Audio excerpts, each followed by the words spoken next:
Ça va et toi, Warren? Ça va, très bien, très bien.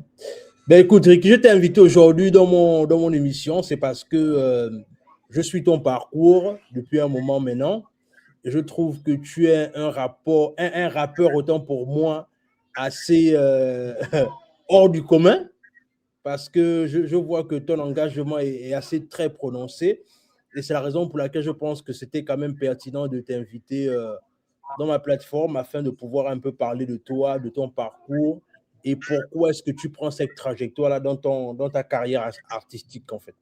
D'abord, est-ce que tu peux te présenter pour les gens qui ne te connaissent pas encore? Bon, mon nom de scène est le même que mon nom de la maison. Parce que, bon, comme tu le sais, hein, dans beaucoup de Mhm, familles gabonaises, on donne des petits noms aux gens à la maison. Il y en a qui s'appellent Papi, il y en a qu'on appelle Tichou, il y en a qu'on appelle machin. Bon, moi, ma mère m'a donné le petit nom de Ricky. mhm, Moi, je m'appelle Wilfried Ebanzeng. Mon prénom, c'est Wilfried. mhm. Wilfried Ulrich. Mais mon petit nom de la maison, c'est Ricky. Comment est-ce que Ricky se retrouve en fait dans la musique? Enfin, je veux dire, le surnom de Ricky se retrouve dans la musique. Mhm. C'est tout simplement parce que en 2001, je passais mon bac. J'étais en terminale au lycée Léon Bas. Et souvent, j'allais enregistrer au studio Cage chez Georges Kamboua, qui était le grand promoteur du rap gabonais. Mhm. Et il se trouve que quand on enregistrait chez M. Kamboua, les maquettes restaient dans ses ordinateurs. Et il Mhm. se trouve que cette année-là, bien avant que le bac n'arrive, il m'avait proposé de travailler avec lui dans le cadre d'un single, ce qu'il voulait réaliser un maxi single. Et on était censé faire ça juste après le bac. Malheureusement, quand l'examen est arrivé, il a fallu que je rentre dans des démarches administratives pour pouvoir sortir du Gabon, hein, Mhm. pour aller en France précisément. Ce qui fait qu'une fois que j'ai pris l'avion pour aller continuer mes études en France, je n'ai plus pu concrétiser mon projet avec M. Kamboua. On était en 2001. Mhm. J'avais le dernier morceau que j'avais laissé dans ses ordinateurs s'appelait Libreville, c'est le monde. Maintenant, Ok. M. Kamboua sort une publication en 2004. Moi, je suis en France, je devais être en deuxième ou troisième année, je ne sais plus trop. Un ami m'appelle pour me dire que M. Kamboua est en train de sortir une compilation qui s'appelle Libreville Underground 2 et que le morceau que j'avais enregistré en 2001, parce que c'était un ami proche qui était avec moi au studio ce jour-là. Donc, Mhm. il me dit, mon morceau va apparaître dans cette compilation. Il m'informe de ça. Et donc, j'ai appelé M. Kamboua pour lui demander si c'était vrai. Il m'a dit, oui, je suis dans la compilation, tout ça. Bon, je l'avais laissé faire.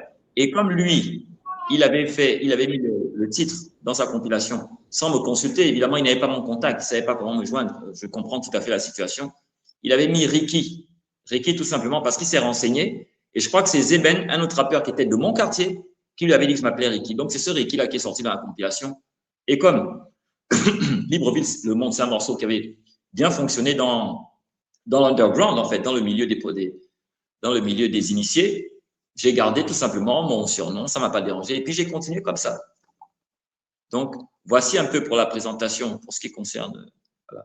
Bon, maintenant, s'il faut aller un peu plus loin, moi, je suis donc, à part le fait d'être artiste, je suis. Ouais, alors, mais je vais quand même, on va bien développer cela. Mais je vais quand même un peu te demander, c'est-à-dire, donc, comment, tu grandis dans quel environnement, en fait?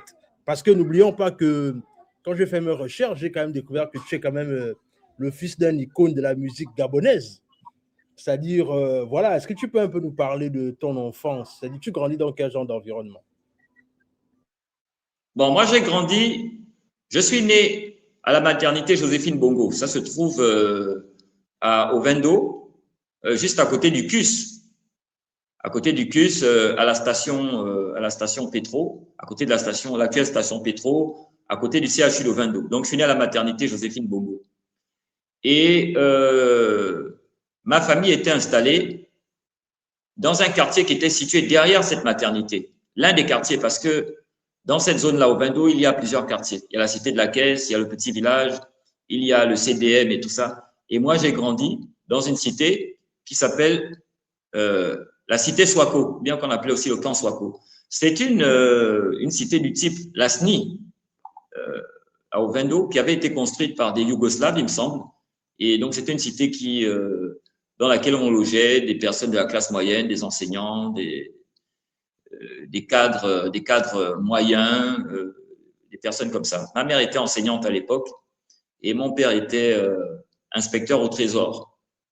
Et donc, j'ai donc grandi derrière la pédiatrie dans la cité Swako.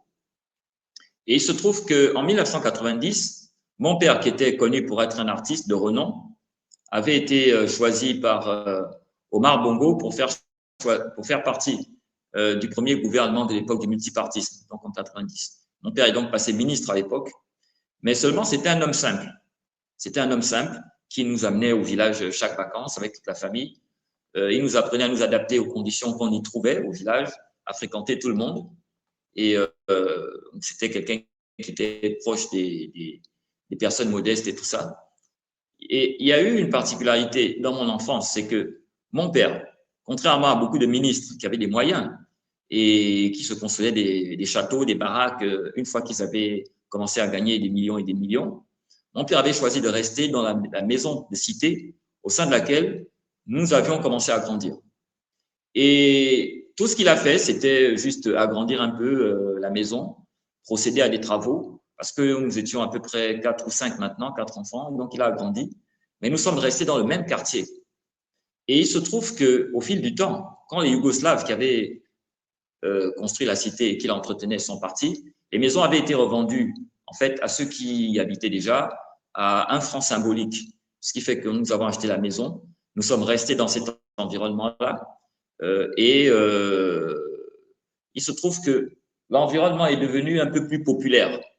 C'est plus devenu un quartier populaire avec beaucoup de personnes, de familles modestes. Certes, il y avait toujours des cadres moyens, mais il y avait beaucoup de familles modestes. Et il y a une certaine culture de rue qui s'est installée là-bas, comme on pouvait le voir comme on peut le voir dans beaucoup de quartiers du Gabon. Les amis d'enfance, les amis que j'ai eus, bon, on grandissait. Et après, on a commencé un peu à basculer dans certains travers. C'était les ambiances, il y avait beaucoup de violence aussi, des bagarres tout le temps, des problèmes, beaucoup de choses de ce genre. Et donc, ma particularité à moi, c'était donc que je venais d'un milieu privilégié, du fait du statut de mon père en particulier. Mais j'ai grandi dans un environnement populaire. Le confort s'arrêtait à la maison, mais une fois que je sortais de chez moi, que j'allais à la boutique, que je descendais dans la rue, j'avais affaire à des enfants de ma carrière de toutes sortes. Et c'est avec tous ces gars-là que j'ai grandi. Et beaucoup de ce que je connais, de la rue, de ce que je raconte dans ma musique, vient de la fréquentation que j'ai eue des Gabonais lambda, quoi. C'est ça. Je ne suis pas quelqu'un qui a grandi à la Sablière ou bien dans je ne sais quel quartier huppé de Libreville. Ouais. Mais quand même, ton papa quand même avait déjà, je pense qu'il, pour un ministre à l'époque, habitait encore dans le quartier, sachant tout ce qu'il pouvait gagner comme sous. Franchement, je pense que ton père avait vraiment il avait un mindset particulier en fait, parce que franchement, c'est pas tout le temps qu'on voit ça en Afrique en particulier. Tu vois un peu, parce que la vérité c'est que quand on nomme quelqu'un en Afrique, c'est la fête dans la famille, parce qu'on sait déjà que c'est toute la famille qui va en bénéficier, en fait. Est-ce que, c'est-à-dire, bon, je sais qu'à l'époque, là aussi, tu étais petit, mais quand même, est-ce que ton papa te donnait quand même les raisons pour lesquelles il ne voulait pas l'opulence, en fait? Est-ce que, de temps en temps, peut-être au cours d'une conversation, vous avez essayé de discuter de ça? Pourquoi est-ce qu'il ne voulait pas trop s'afficher, en fait? Bon, cette question m'amène à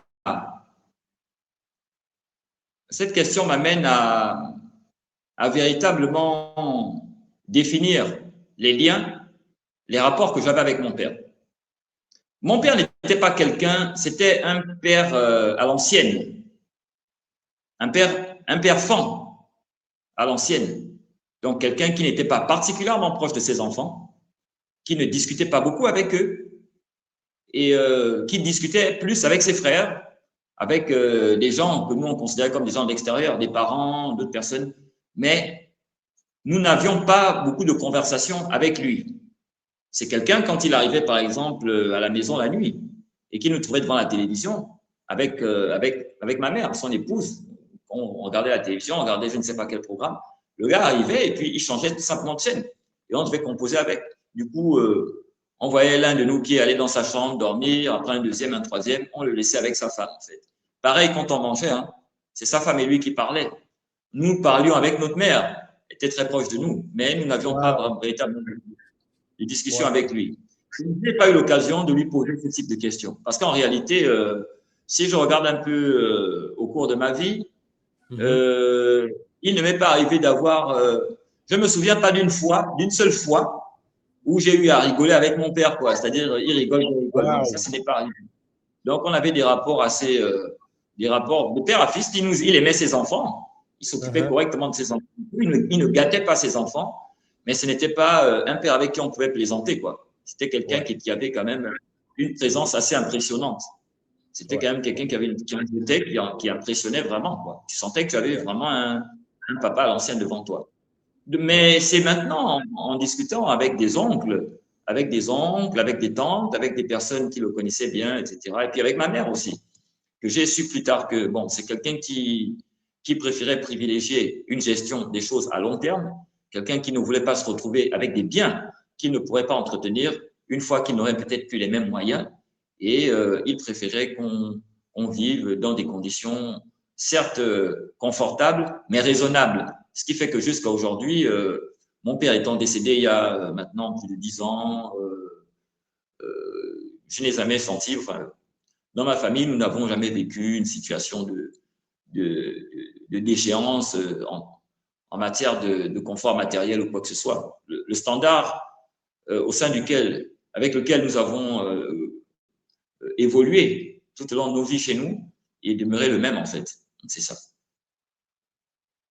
Ouais, ok, d'accord, ok, très bien, très bien. Bon, écoute, moi je réalise que de toutes les façons, la même manière dont ton père se comportait avec toi, c'est pratiquement la même manière dont beaucoup de papas africains, ou du moins les papas gabonais, c'est-à-dire qu'il y a pas, c'est-à-dire qu'on sait que c'est ton père, mais il n'y a pas véritablement une grande relation, une grande complicité avec les enfants, tu vois un peu.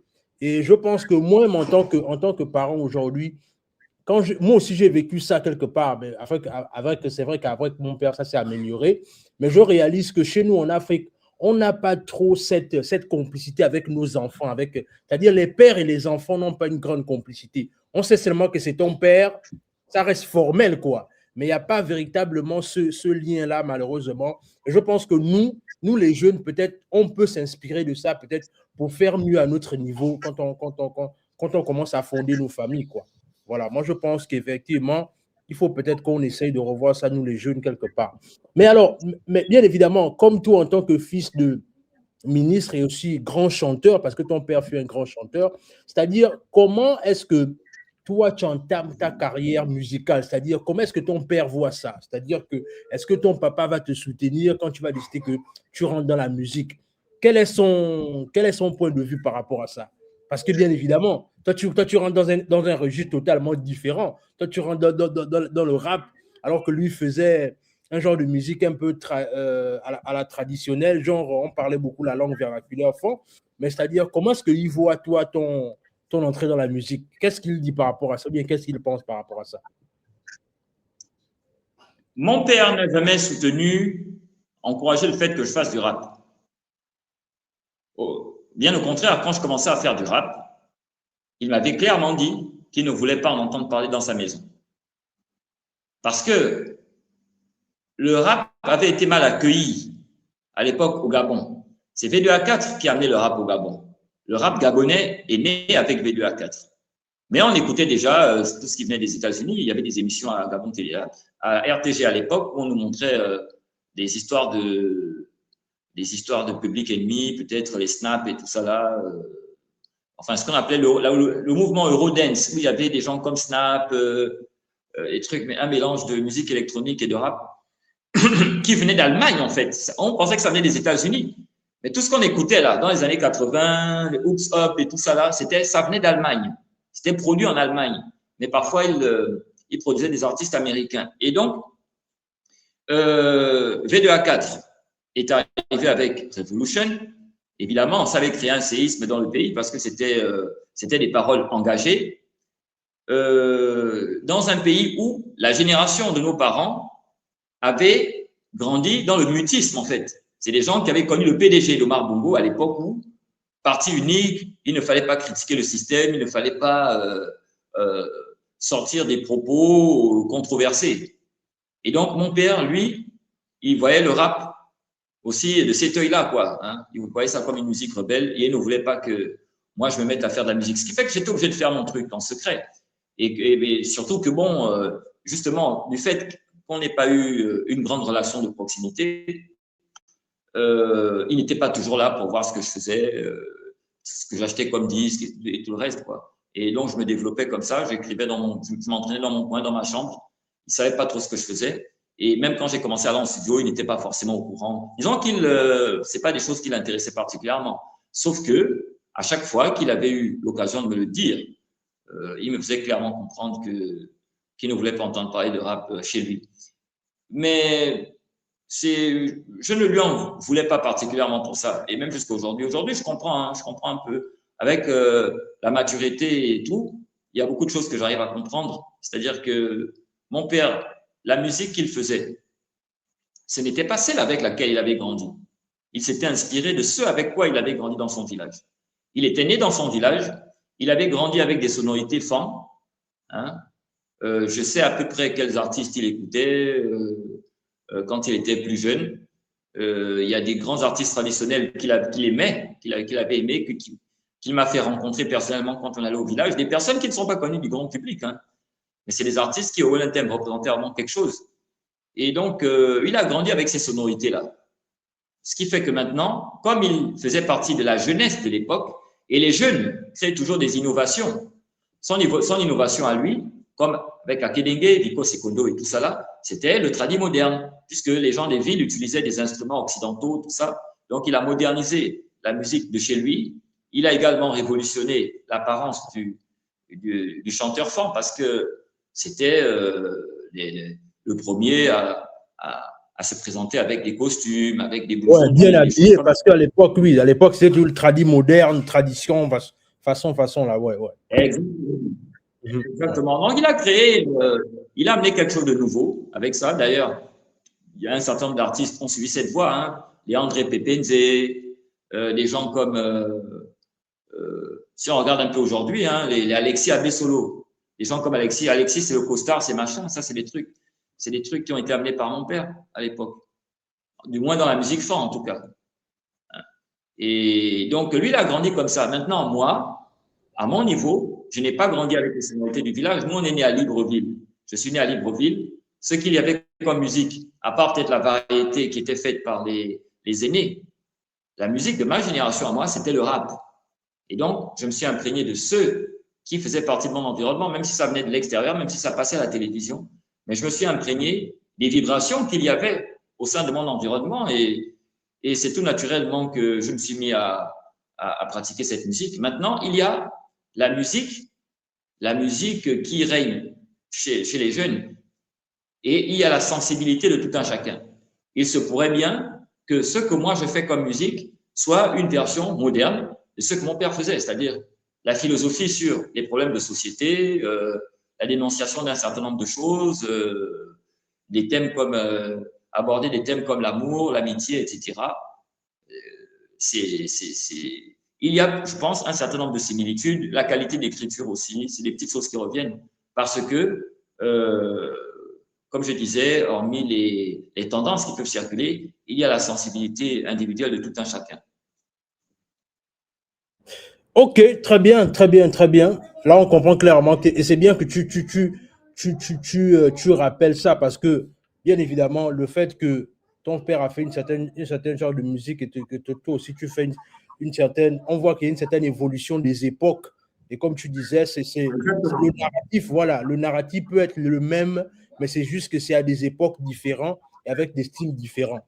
Mais maintenant, ça me permet également d'introduire directement avec avant de commencer à parler de ton style, on va d'abord parler de tes influences, c'est-à-dire tu fais quand même partie de l'ancienne génération dans le rap gabonais, c'est-à-dire que quelles sont quelles sont les personnes avec lesquelles tu te lances dans le rap au niveau du Gabon? Parle-nous un peu de comment est-ce que tu te lances dans le rap au niveau du Gabon, tes connexions, tes affiliations dans le rap gabonais. Est-ce que tu peux un peu nous parler de ça?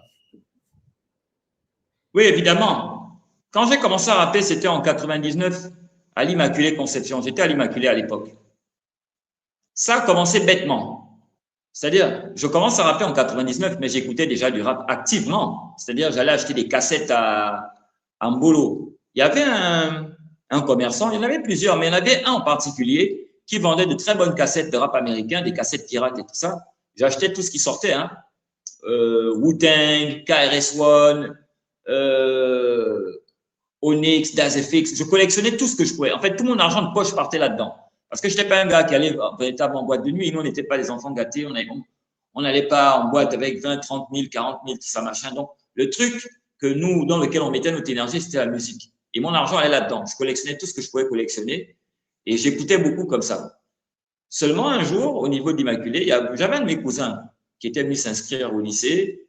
Un cousin que je ne connaissais pas, j'ai fait sa connaissance là-bas au lycée. Il s'appelle Karl parce qu'il est toujours vivant. Et bêtement, comme ça, un jour, il m'avait dit, voilà, il a envie de créer un groupe de rap dans le lycée. Et il trouve que j'ai une dégaine de rappeur. C'est ce qu'il m'avait dit. Il dit, tu as quelque chose, tu as une dégaine de rappeur. Moi, je pense que tu peux bien rapper. Et bêtement, comme ça, il avait des instrus. Il m'a fait écouter un instrumental. Il a rappé dessus. Et il m'a demandé d'essayer d'écrire quelque chose. Donc, j'ai essayé d'écrire, pas sur place, mais à la maison. Donc, je m'entraînais un peu. Et comme j'avais déjà des structures de rap dans la tête, avec tout ce que j'avais écouté pendant des années, j'essayais de bricoler des petits machins. Évidemment, le premier rap qu'on écrit n'est pas le meilleur. Hein. C'est toujours quelque chose d'un peu ridicule, forcément. Mais à chaque fois, tu essaies de donner le meilleur de toi-même. Donc, à notre niveau, c'était déjà pas mal. Et puis, le groupe, on a écrit un petit groupe qui s'appelait La Légion. La Légion. Ça me fait un peu rigoler aujourd'hui, mais voilà. Et donc, après ça, nous avons essayé de faire quelques petits trucs au lycée, on faisait des petits machins, c'était cool, c'est une bonne petite expérience, on n'avait pas vraiment décollé, mais c'était sympa. Et il se trouve donc que peu de temps après qu'on ait commencé nos trucs de Légion et tout, j'étais passé en voiture avec le chauffeur, on passait là en voiture dans la zone de London, je crois, et j'avais vu une entreprise qui s'appelait Made in Gabon. Donc, l'entreprise, j'ai su plus tard qu'elle appartenait à Bouddha Cardo. Donc, c'était une entreprise au sein de laquelle on faisait de l'infographie, on faisait de l'imprimerie, des choses comme ça. J'étais un grand fan du Wu-Tang, très grand fan du Wu-Tang, et fan de RZA en particulier, le beatmaker du Wu-Tang. Et j'étais donc allé à Made in Gabon pour me faire imprimer un logo Wu-Tang sur un t-shirt blanc. Wu-Tang et puis RZA derrière. C'est ce que je voulais. Alors, quand j'arrive là-bas, on m'envoie chez un gars qui s'occupait de ça. Je tombe sur le gars, je reconnais le gars. C'était un rappeur que j'avais vu dans un clip vidéo de la compilation Bantu Mix à l'époque. Je ne sais pas si tu te souviens de cette compilation. Oui, oui, je m'en souviens bien. D'accord. Donc, je reconnais un gars.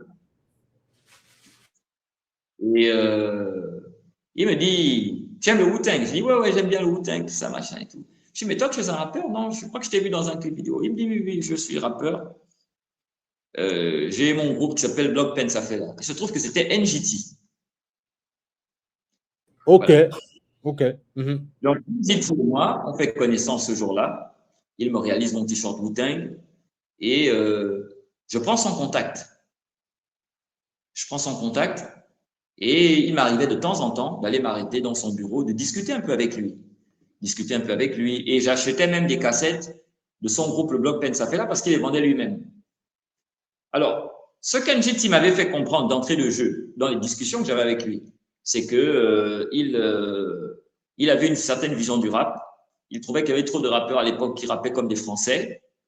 Et il était en train il voulait initier un mouvement. Il faisait partie d'une vague de rappeurs qui essayaient de créer quelque chose de plus gabonais en décrivant les réalités des quartiers, en décrivant les réalités du pays, en utilisant les expressions locales et tout le reste, en fait. Donc, il m'expliquait ça. En fait, dans le discours qu'il tenait, il me présentait le rap à la française. Parce que beaucoup de rappeurs s'inspiraient, reproduisaient les mêmes styles que la Funky Family, que IAM et tout ça. Donc, lui, il voulait s'en détacher. Il a commencé à me mettre ça dans la tête, qu'il fallait rapper à la gabonaise. Et j'écoutais tout le temps son groupe, Bloc Pensafela. C'était des histoires racontées, des trucs de quartier. Il y a eu une bagarre à tel endroit, à tel bar, ceci, cela. Ensuite, un jour, quand j'étais allé le voir, une énième fois où j'étais allé le voir, il se déplace de Made in Gabon pour aller voir quelqu'un. Il va aller voir quelqu'un et donc je l'ai accompagné. On marchait dans la rue, on discutait.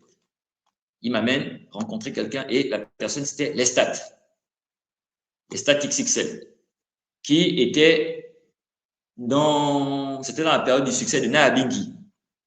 Donc, il me présente Lestat. J'étais très impressionné par Lestat parce qu'en fait, mon cousin m'avait dit à l'Immaculée que j'avais une dégaine de rappeur, mais Lestat avait une véritable dégaine de rappeur américain à l'époque. Ouais. J'étais impressionné. Ouais. Ah oui. Et à l'époque, il ressemblait même à l'époque, il ressemblait un peu à Notorious B.I.G. Exactement. Ouais. Exactement. Il me présente Lestat. Papa, on fait connaissance. Et chez Lestat, il y avait une espèce de terrasse à l'intérieur de chez lui. Hein. Il y avait une espèce de terrasse dans laquelle souvent il était assis avec ses amis, les gars, les Naabingui, tout ça. Parce qu'une fois, j'ai vu lors du Coming là-bas, et puis je ne sais plus trop qui. Donc, on va là-bas, on s'assoit, on discute. Et je regarde comment NGT et Lestat discutent, ils parlent de rap, ils parlent de... Donc, j'écoutais beaucoup. J'écoutais beaucoup ce qui se disait, leur philosophie sur le rap et tout. Et j'ai appris beaucoup à leur contact. Je n'ai pas rappé avec eux, je n'ai pas rappé avec Lestat, j'ai fait un featuring avec NGT à l'époque, parce que c'est NGT qui m'amène en studio la première fois. Il m'amène au studio 4, je me présente, Monsieur Kamgwa, tout ça, machin. Donc, c'est lui qui m'a mis le pied à l'étrier, en fait, parce que j'étais un jeune qui voulait démarrer. Et il y a eu donc cette courte période qui s'est étendue sur des mois, peut-être 4-5 mois comme ça, où je fréquentais assidûment NGT et Lestat, parce que Lestat, après que NGT me l'ait planté, il m'est arrivé d'aller voir Lestat personnellement, parce que je le trouvais charismatique et puis je voulais apprendre des choses. Donc, j'allais de temps en temps le voir. Lestat m'a amené au studio chez Stowell, je crois que c'était dans la zone de Louis. C'est des bons souvenirs. Je l'ai vu s'entraîner lors des Coming Dong, j'étais au studio. Lors des Coming Dong, toucher les machines, Lestat est là. Pendant que les Coming Dong jouaient un beat, il freestylait dessus et tout ça. C'était vraiment impressionnant, en fait, à l'époque. Donc, pendant un moment, j'ai fréquenté Lestat comme NGT. Et il se trouve qu'un jour, j'ai un ami de mon quartier qui s'appelle Jackie Okenkali, Jack Morton. On avait grandi ensemble derrière la pédiatrie. Un jour, il m'appelle, il me dit qu'il veut me voir. Et il me dit, voilà, moi, j'ai envie de faire on m'a dit que tu fais du rap et tout ça, machin. Et moi aussi, j'ai envie de me lancer dedans. J'aimerais qu'on crée notre groupe. J'aimerais qu'on crée un groupe à deux et tout ça. J'ai accepté tout de suite. Et puis, j'ai commencé à travailler avec Jackie. On a commencé à s'entraîner, à faire nos petits trucs et tout ça, des petites maquettes. Après, on a commencé à aller en studio. Et il se trouve que moi, j'étais un peu plus rapide. J'étais un peu plus rapide que Jackie. Il lui fallait un peu plus de temps à lui pour faire des morceaux. Donc, je prenais beaucoup d'avance, en fait. Ce qui fait qu'à un moment donné, surtout quand j'ai voyagé, on n'a pas pu continuer nos trucs, quoi. Mais on est resté en contact. Jusqu'à aujourd'hui, je l'ai même eu au téléphone encore hier. On est resté, depuis que je fais de la musique, je ne fais rien sans informer mon ami Jackie. Et donc, on a commencé à faire nos trucs à deux, on est allé en studio, on a fait un featuring avec Bloc Pensafela, le groupe de NGT. Et puis après, j'ai encore fait 2-3 titres. Puis, il y a eu Libreville, c'est le monde, que j'avais fait et que j'avais laissé au studio Cage avant de partir d'aller en France. Et je précise que Libreville, c'est le monde, c'était peut-être le 4e titre que j'écrivais depuis que j'avais commencé. C'était peut-être le 4e titre que j'enregistrais. Ce qui veut dire que quand même, quand la compilation sort, parce que le morceau est enregistré en 2001, mais il sort en 2004, donc 3 ans après, et il bouscule quand même le game. Tu vois? Ce qui veut quand même dire que j'avais évolué quand même assez rapidement. Et c'est comme ça que j'ai commencé. S'il faut parler des débuts, Parce que là, je ne suis pas. S'il faut parler de tout début, quoi. Là, je ne suis pas encore dans l'histoire où, après Libreville se monte, je sors mon premier album, je viens faire des concerts avec M. Kambouat, tout ça. Mais ça, c'est l'étincelle du début. Comment ça a commencé? Je Ok, suis donc, excellent. pour terminer, je disais que je porte en moi,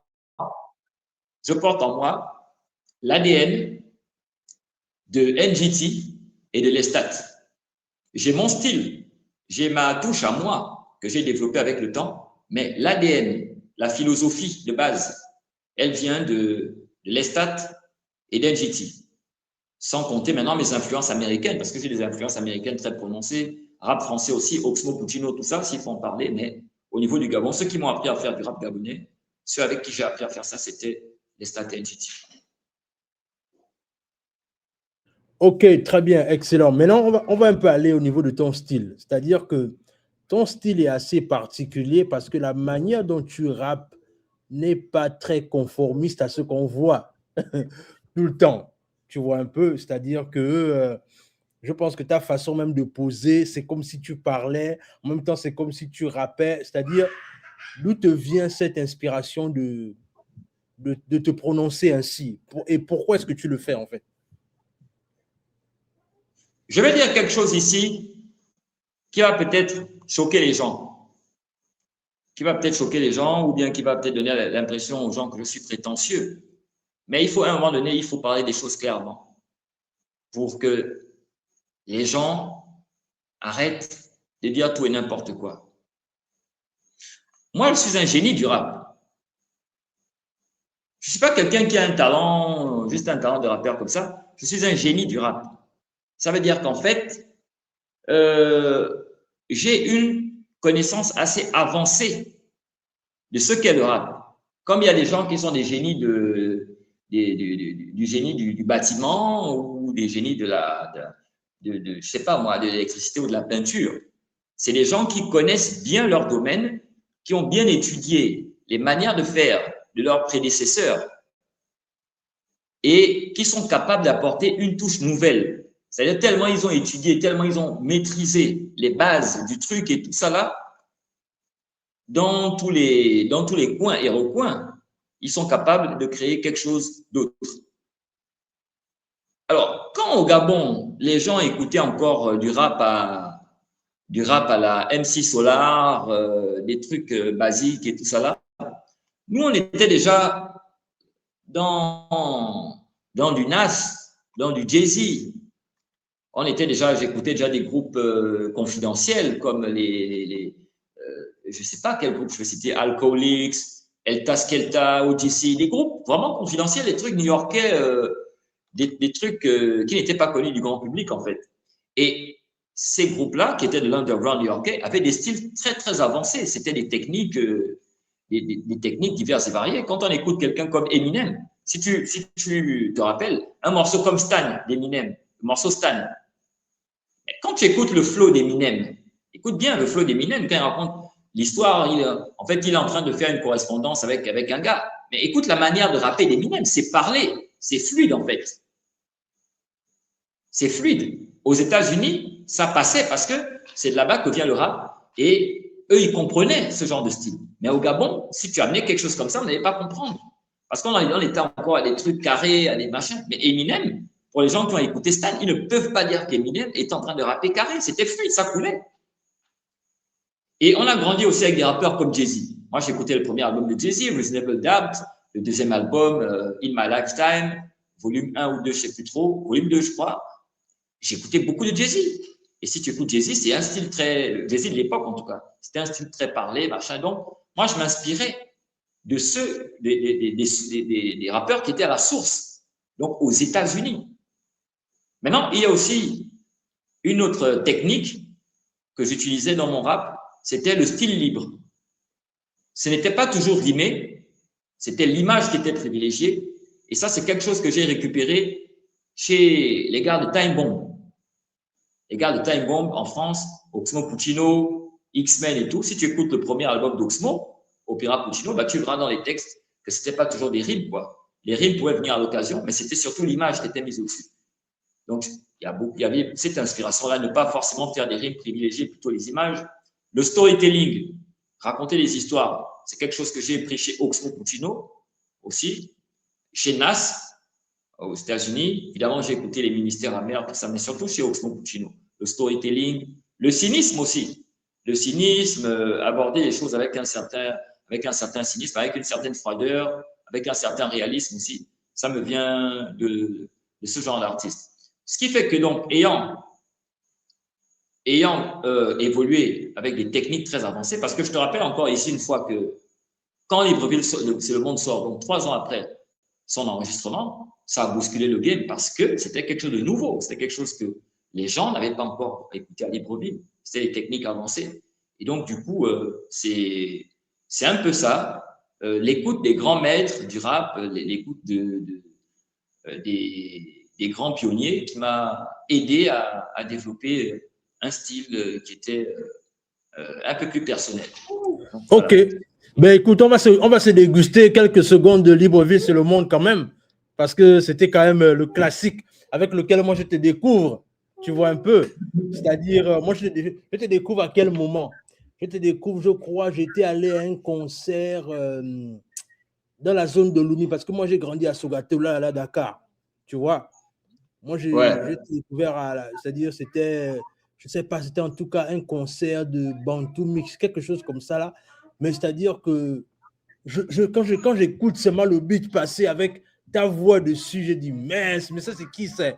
Et le truc, c'est que c'est là où je te dis que on connaissait plus ta voix et ton son que toi-même, en fait. Tu vois un parce peu. Parce que j'étais en France. Ouais, et c'est là où je pense que, man, si tu n'avais fait la vidéo, ça devait être bien, man. Oh là là, ça devait être excellent. Ça devait être Exactement. Excellent. Ouais. Ok. Les enfants de football sont passionnés.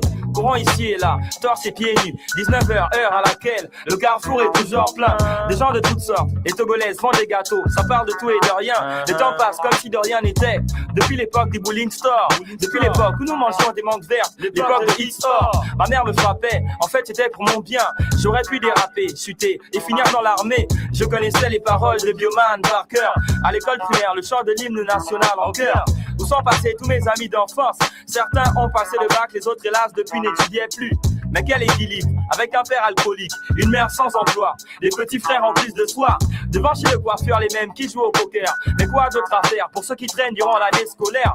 En attendant de partir en province, durant les grandes vacances, chercher un travail mal rémunéré. Combien le savent, Libreville c'est le monde, Libreville c'est le monde, Libreville c'est le monde. Yeah. Les gens le savent, Libreville c'est le monde. Nouveau simple et efficace, Ricky HDS, nigga. Je me souviens de ma fameuse crise d'adolescence, essentielle pour moi, fut d'avoir au pied des Timberland. Autour de moi, que des gens. Alors, Ricky, quand tu écoutes ce son-là, qu'est-ce que ça t'évoque? Quels sont les souvenirs qui te viennent à l'esprit quand tu écoutes ça? C'est la jeunesse déjà, je veux dire, la voix, quand je réécoute ma voix. C'est vrai que j'ai gardé ma voix aiguë, hein. J'ai gardé une voix aiguë, tout ça. Mais là, quand même, je revois mes 17, 18, 19 ans, quoi. Et puis, au niveau des paroles aussi, on sentait vraiment les débuts. Quelqu'un est devenu Audrey. Oh non, ça, c'était un personnage imaginaire.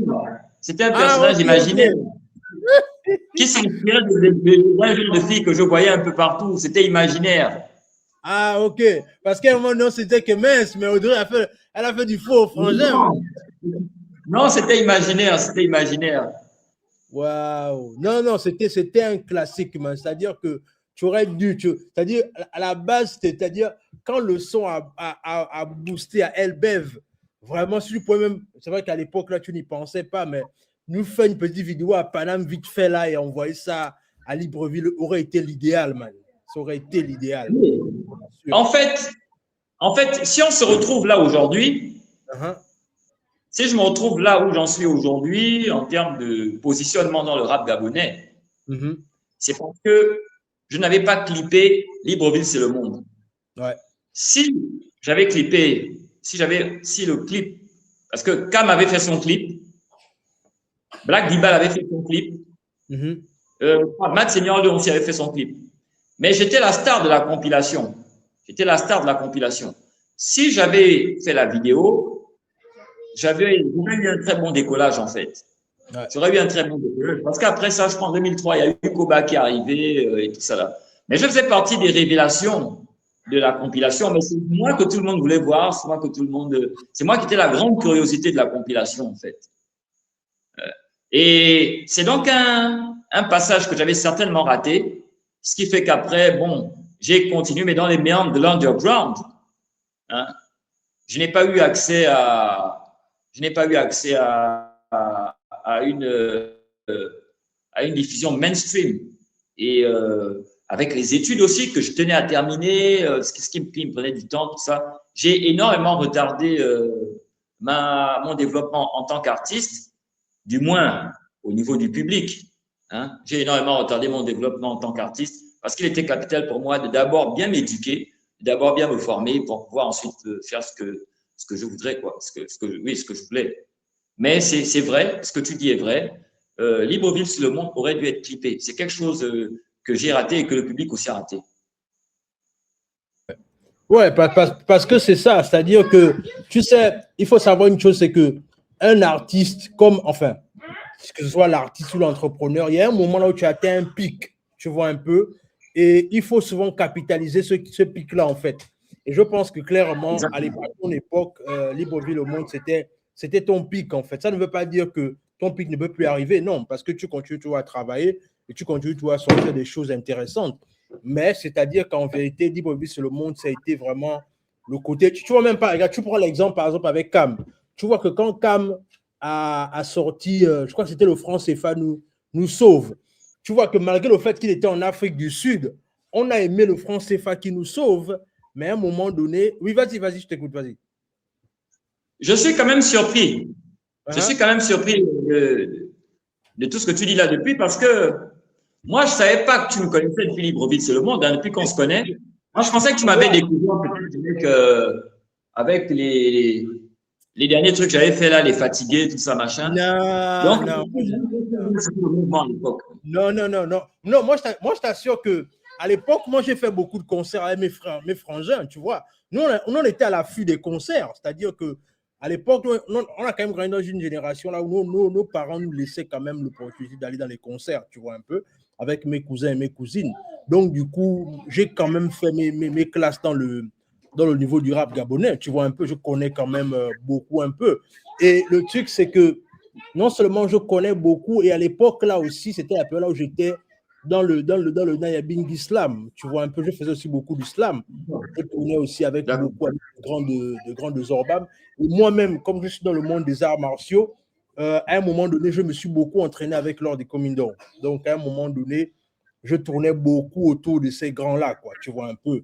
Mais le truc, c'est que franchement, de toutes les façons, la carrière d'un artiste, c'est comme ça. Ce sont les montagnes russes, tu vois, un peu. Le truc, c'est que ça ne veut pas dire que si tu as raté cette partie-là, c'est une fin en soi. La preuve, c'est que tu continues toujours à sortir des bangers. Donc, voilà, quoi. Mais je t'assure que on a tous été.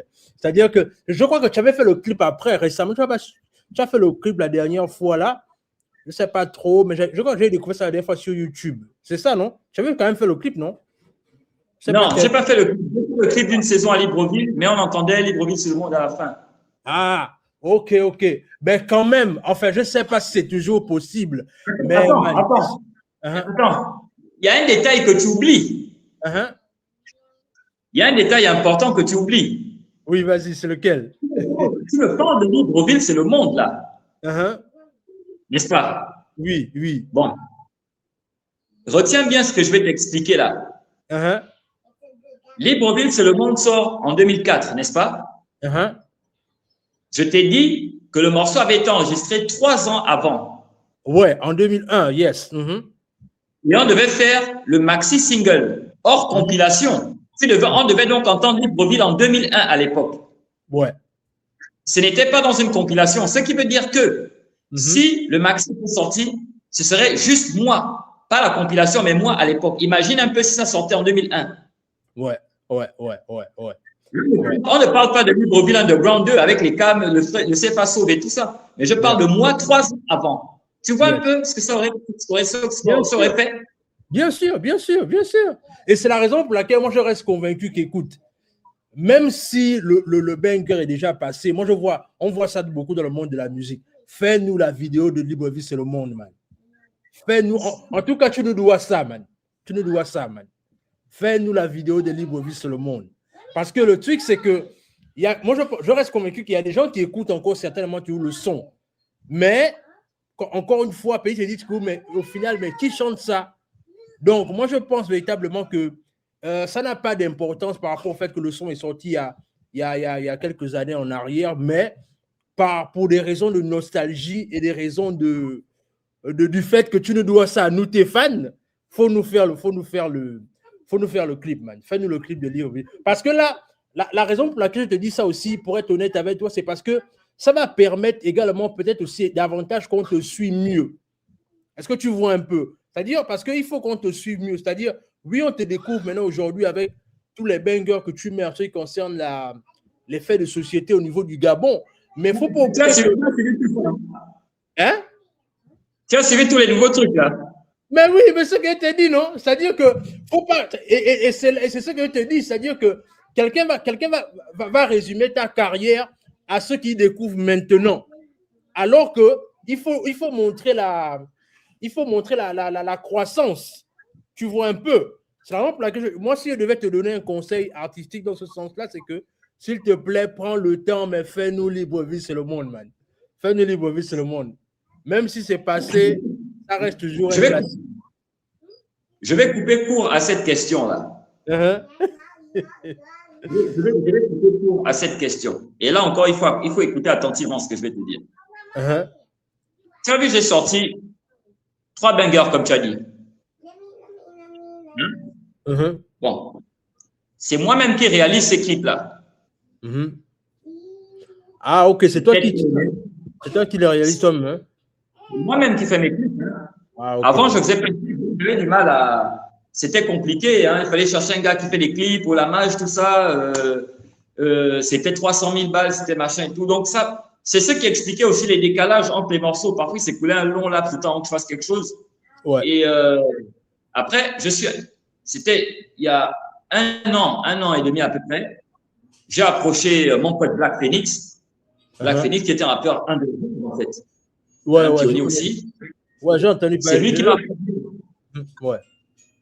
Donc, j'allais souvent le trouver en zinc. Il me formait dans tout ce qui était montage vidéo, tout ça là. On a même réalisé un clip ensemble, un morceau qui s'appelait Carte d'identité. C'est lui qui l'a réalisé. Il avait même dit, bon, je n'ai pas 2 millions, c'est lui qui avait réalisé tout ça, machin. Donc, il a montré un peu les rudiments du montage vidéo. Et c'est comme ça que le premier clip vidéo que j'ai réalisé moi-même, c'était Fatigué. Voilà. C'est celui-là que j'ai fait. Alors, justement, et c'est bien que tu nous parles de ça parce que là, ça nous permet déjà de rentrer dans cette trajectoire-là, justement, par rapport à tes derniers bangers, s'il te plaît. Maintenant, est-ce que tu peux un peu nous faire la chronologie un peu et surtout les histoires? D'abord, on va s'arrêter à Fatigué. Pourquoi tu écris « Je suis fatigué » Quelle est la story time derrière « Je suis fatigué » d'abord? Bon, Fatigué, déjà, il y avait la musique. Quand j'avais écouté l'instrumental, de Fatigué, j'y trouvais une certaine nostalgie, une certaine mélancolie, mais également une vibe assez dansante et tout ça là. Et j'ai voulu faire quelque chose, parce que depuis Je n'ai pas 2 millions, je commençais à rentrer dans une vibe plus afro, plus tendance, parce que je me disais que le rap, à la base, est né dans les block parties new-yorkaises. Les gens faisaient leur fête de quartier avec leur disco de l'époque, leur musique tendance et tout. Et ce sont les rappeurs qui sont arrivés dans les soirées pour poser leur voix sur les musiques que les gens aimaient déjà. Les gens aimaient le disco, ils aimaient leur James Brown et tout, mais les rappeurs, avec ce que les DJ faisaient aussi, laisser les parties instrumentales, tout ça, machin, les rappeurs se sont débrouillés pour créer des textes dessus. Donc, ce sont eux qui ont amené leurs textes sur les musiques tendances de l'époque. Et ça, c'est important de le comprendre dans le rap. Ça signifie que donc, le rap est une musique qui se débrouille à épouser les tendances du moment. Le rap, c'est d'abord la capacité à poser son flow sur une musique. Et il est capable d'accompagner les tendances diverses et variées à travers le temps.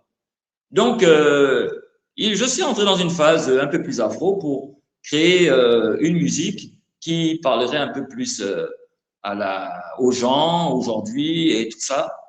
Et donc, fatigué, l'inspiration m'est simplement venue de la musique. Et puis, j'ai eu l'idée en écoutant tout ça. Ça m'a fait penser, la mélancolie qui se dégageait du morceau m'a fait penser à tous les problèmes que les Gabonais vivent au quotidien, quoi. Le stress, la pression, la difficulté à se réaliser, la difficulté à s'épanouir dans notre environnement plutôt morose. Et donc, à travers le personnage que j'ai créé dans le morceau, donc celui du Gabonais lambda, hein, j'ai commencé à parler de tout ce qui me fatiguait au quotidien, quoi. C'est-à-dire prendre les mêmes taxis, avoir à acheter des habits au marché parce qu'on n'a pas les moyens, les coiffeurs, les brochettes et tout. C'était aussi une occasion pour moi de pénétrer dans l'univers, dans l'environnement au sein duquel j'avais évolué, celui des Makayas, celui de mes amis au quartier, tout ça là. C'est aussi cette culture-là que je voulais dépeindre à travers le morceau. Donc, je voulais parler de ce que les Gabonais vivaient en général, mais en utilisant la première personne du singulier. Malheureusement, heureusement ou malheureusement, je ne sais pas trop comment il faut dire ça, le morceau était tellement réaliste et les gens n'étaient pas habitués à des trucs comme ça, parce que tout le monde, c'est l'oiseau rare, c'est machin créole, des gens qui créent des univers fantasmagoriques, où ils sont dans des environnements luxueux et tout ça, machin. Moi, je suis arrivé avec quelque chose de très réaliste. Je suis arrivé avec quelque chose de très réaliste et tout, à tel point que les gens pensaient que c'était ma vraie vie, quoi. C'est-à-dire prendre les taxibus tous les jours, aller acheter les habits au marché, tout ça, alors que j'ai une voiture, alors que je vis à OIM, je ne suis pas à Libreville, et que c'est pas au marché à Moutouki que je vais acheter mes habits, quoi. C'était simplement une manière de parler. Fatigué de discuter les taxis, fatigué de monter dans les clandos, fatigué d'aller au marché, acheter des habits que des gens ont déjà portés. Je suis fatigué d'aller à Moutouki, je suis fatigué de discuter les prix, je suis fatigué de me chamailler avec les boys chauffeurs qui sont à la gare routière. Ils n'ont pas dit de monter avec des pièces, mais ils se fâchent quand je sors un billet. Je suis fatigué de mon quartier, de rentrer le soir et d'être braqué.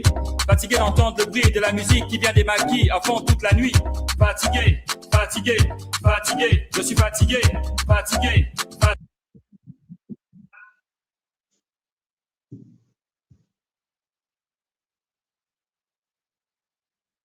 Vraiment excellent, excellent. Beau boulot, man, beau boulot. Alors, maintenant, après fatigué, alors, non, avant que je continue, avant que je n'oublie, tu disais que comme c'est toi-même qui réalises tes propres vidéos, peut-être c'est la raison pour laquelle, pour le moment, tu ne vas pas nous faire Libreville, c'est le monde, c'est ça? Au final, c'est ce qu'on va retenir.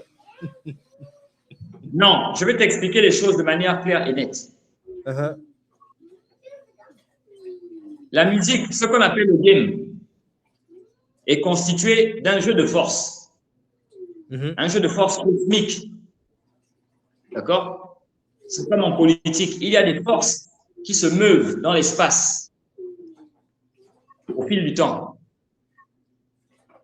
Et il se trouve qu'aujourd'hui, là, à l'heure où on est en train de parler, le rap gabonais, on a connu celui auquel j'ai appartenu. Il est incapable aujourd'hui de s'assurer une certaine forme de succès. Okay. Il est incapable de tenir la concurrence face à l'Ancham. Ouais. Je fais partie. Si je ne suis pas l'unique rappeur en mesure de tenir tête à la nouvelle génération, je fais au moins partie de la vague des rappeurs qui peuvent encore sortir quelque chose d'intéressant. Et j'ajoute aussi que l'Ancham elle-même, elle est dans sa phase descendante. Tu as parlé de pic tout à l'heure. L'Ancham a dépassé son pic.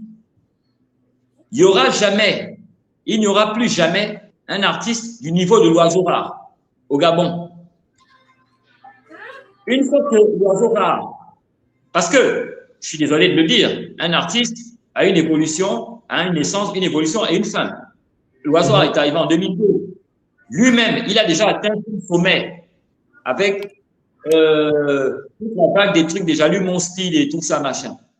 Il a eu son pic, l'Oiseau rare.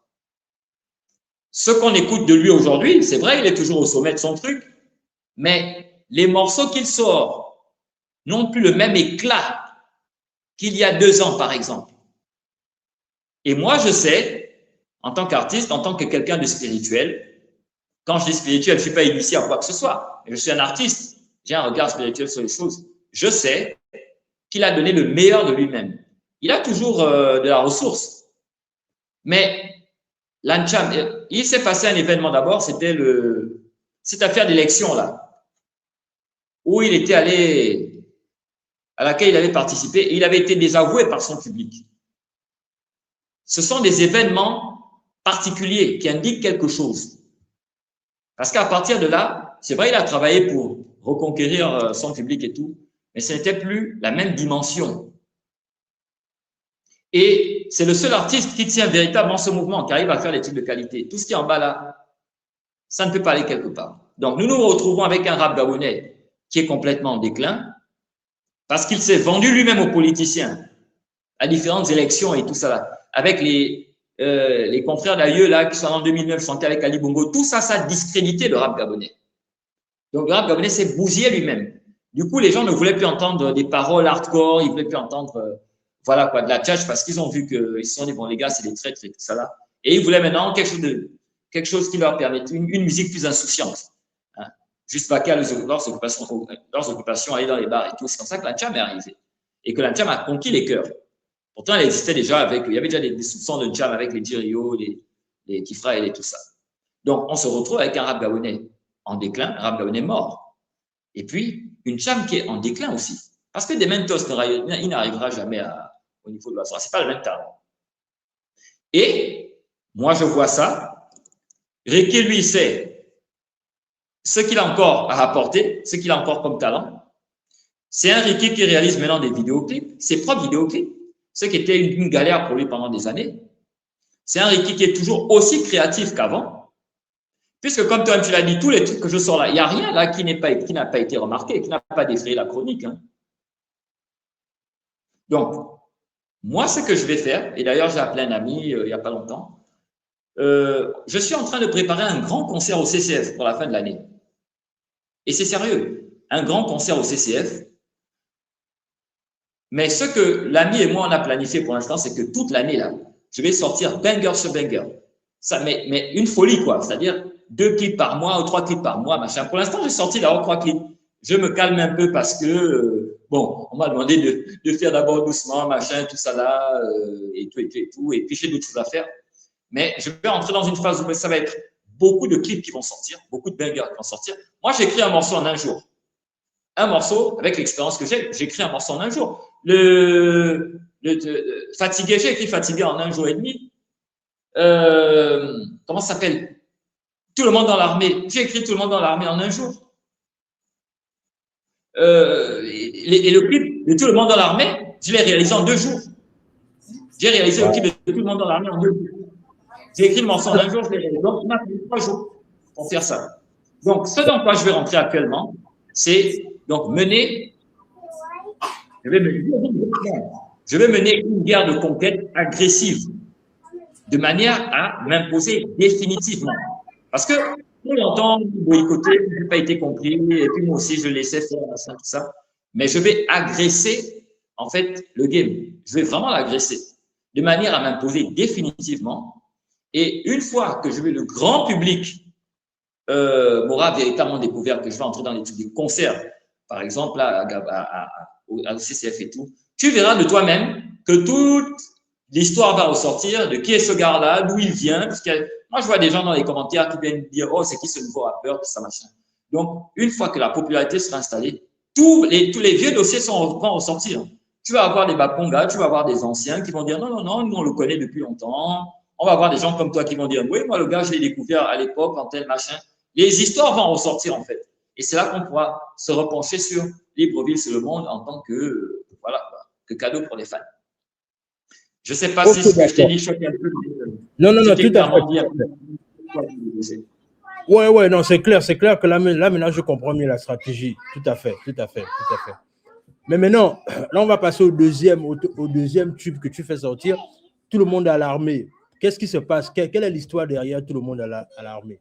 Parce que tu sais, la vérité, c'est que quand tu as fait le son là, moi, je me suis retrouvé à l'intérieur. Pourquoi? Parce que moi, quand je gagne le bac en 2011, tu vois un peu, la vérité, c'est que, comme tout le monde, c'est-à-dire que on est dans cette mouvance-là, c'est-à-dire que y a pas, les parents n'ont pas forcément les moyens pour t'envoyer étudier loin, tu vois un peu, et tu sens que c'est l'UOB ou rien, tu vois un peu. Donc, la seule alternative que tu as, c'est de te dire que, ben écoute, parce que moi, j'ai fait le concours de la gendarmerie, j'ai même eu le concours de la gendarmerie, mais on ne m'a jamais appelé. On ne m'a jamais appelé, man. C'est-à-dire, mon nom est sorti, mais comme par miracle, je ne sais pas, on ne m'a jamais appelé. Donc, c'est-à-dire que quand j'ai vu ton morceau, tout le monde à l'armée, c'est triste de le dire, mais c'est-à-dire que c'est-à-dire que moi, malgré le fait que j'ai gagné le bac depuis 2011, ce problème reste toujours d'actualité, man. Le fait que la vérité, c'est que tout le monde voit l'armée comme étant un sésame, man, pour atteindre le fonctionnariat, man. Tout le monde voit l'armée comme étant le sésame pour atteindre le fonctionnariat. C'est-à-dire que quand j'ai écouté ton morceau, tout le monde à l'armée, mais j'ai dit, mais c'est Ricky. Est-ce que Ricky est conscient de ce qu'il est en train de parler là, man? Que tout le monde, c'est-à-dire que, et tu vois que ça tue le côté là où ça ne devient plus une vocation, en fait. Ça ne devient plus une vocation, mais ça devient une alternative. Ça devient une alternative au chômage, man. Parce que tu pars du principe que si je n'ai pas ça, je n'ai rien. Donc, donne-moi un peu toi ta version des faits par rapport à ce titre-là, tout le monde à l'armée, s'il te plaît. Bien. Si tu permets, j'aimerais que tu m'accordes quelques minutes, le temps de boire un verre d'eau, tout ça. Je vais faire 2-3 trucs à la cuisine, là, chez moi. Et puis, je te reviens, je vais bien t'expliquer. Est-ce qu'il y a moyen de mettre une pause chez toi? Non, il n'y a pas de problème. Je vais mettre le son en attendant même. Pendant que toi, tu es en train de je vais mettre le son. Vas-y, tu peux y aller. Ça marche. OK. Mais Yeah. est-ce que tu n'avais pas vu le clip vidéo? Tu n'as pas connu le morceau carte d'identité, hein? Non, bon, là, par contre, j'ai raté carte d'identité. Mais j'ai vu ça sur ta page. Mais j'ai raté carte d'identité. Et tu as aussi oublié qu'il n'est pas 2 millions. Ça, c'est sorti avant Fatigué, oui, ça. Mais oui, c'est ça. Mais c'est quand tu parles de la femme là, non? La femme qu'on te demande d'épouser là pour 2 millions, c'est ça? Ouais. Mais on a l'impression que tu nous parles de ton vécu. Hein? Ricky, est-ce que c'est pas. Non, quand je reviens, je vais t'expliquer ça. Je vais prendre quelque chose. Je reviens. Ok, je mets la vidéo et puis tu peux aller. Merci. Vas-y. Okay. Ben écoutez, on va mettre un peu un banger de Ricky là. On va parler. C'est même où encore le son là. Mais le franginé. Tout le monde à l'armée. Oui, on va parler un peu de tout le monde à l'armée. Parce que franchement, tout le monde à l'armée là, c'est un morceau. Moi-même, quand j'ai écouté ça, je me suis dit, mince. On en est encore là. On en est encore là, en fait. On en est encore là. C'est-à-dire, c'est triste de le dire, mais on en est encore là. Tout le monde à l'armée. Tout le monde veut maintenant aller à l'armée. On ne sait pas. Est-ce qu'il n'y a pas autre chose? Bref, on va écouter un peu le morceau de Ricky. Tout le monde à l'armée, parce que là, franchement, c'est grave. Attendez. Temps pour moi de partager. Voilà. On va écouter tout le monde à l'armée. OK.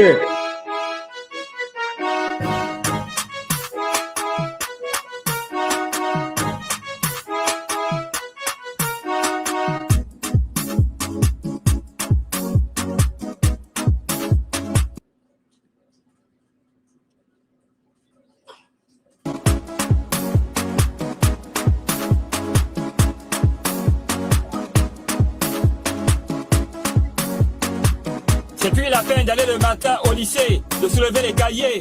C'est mieux d'aller s'asseoir au quartier, y a bientôt le concours de l'armée. Faut déjà préparer le dossier, n'oublie pas les photos d'identité.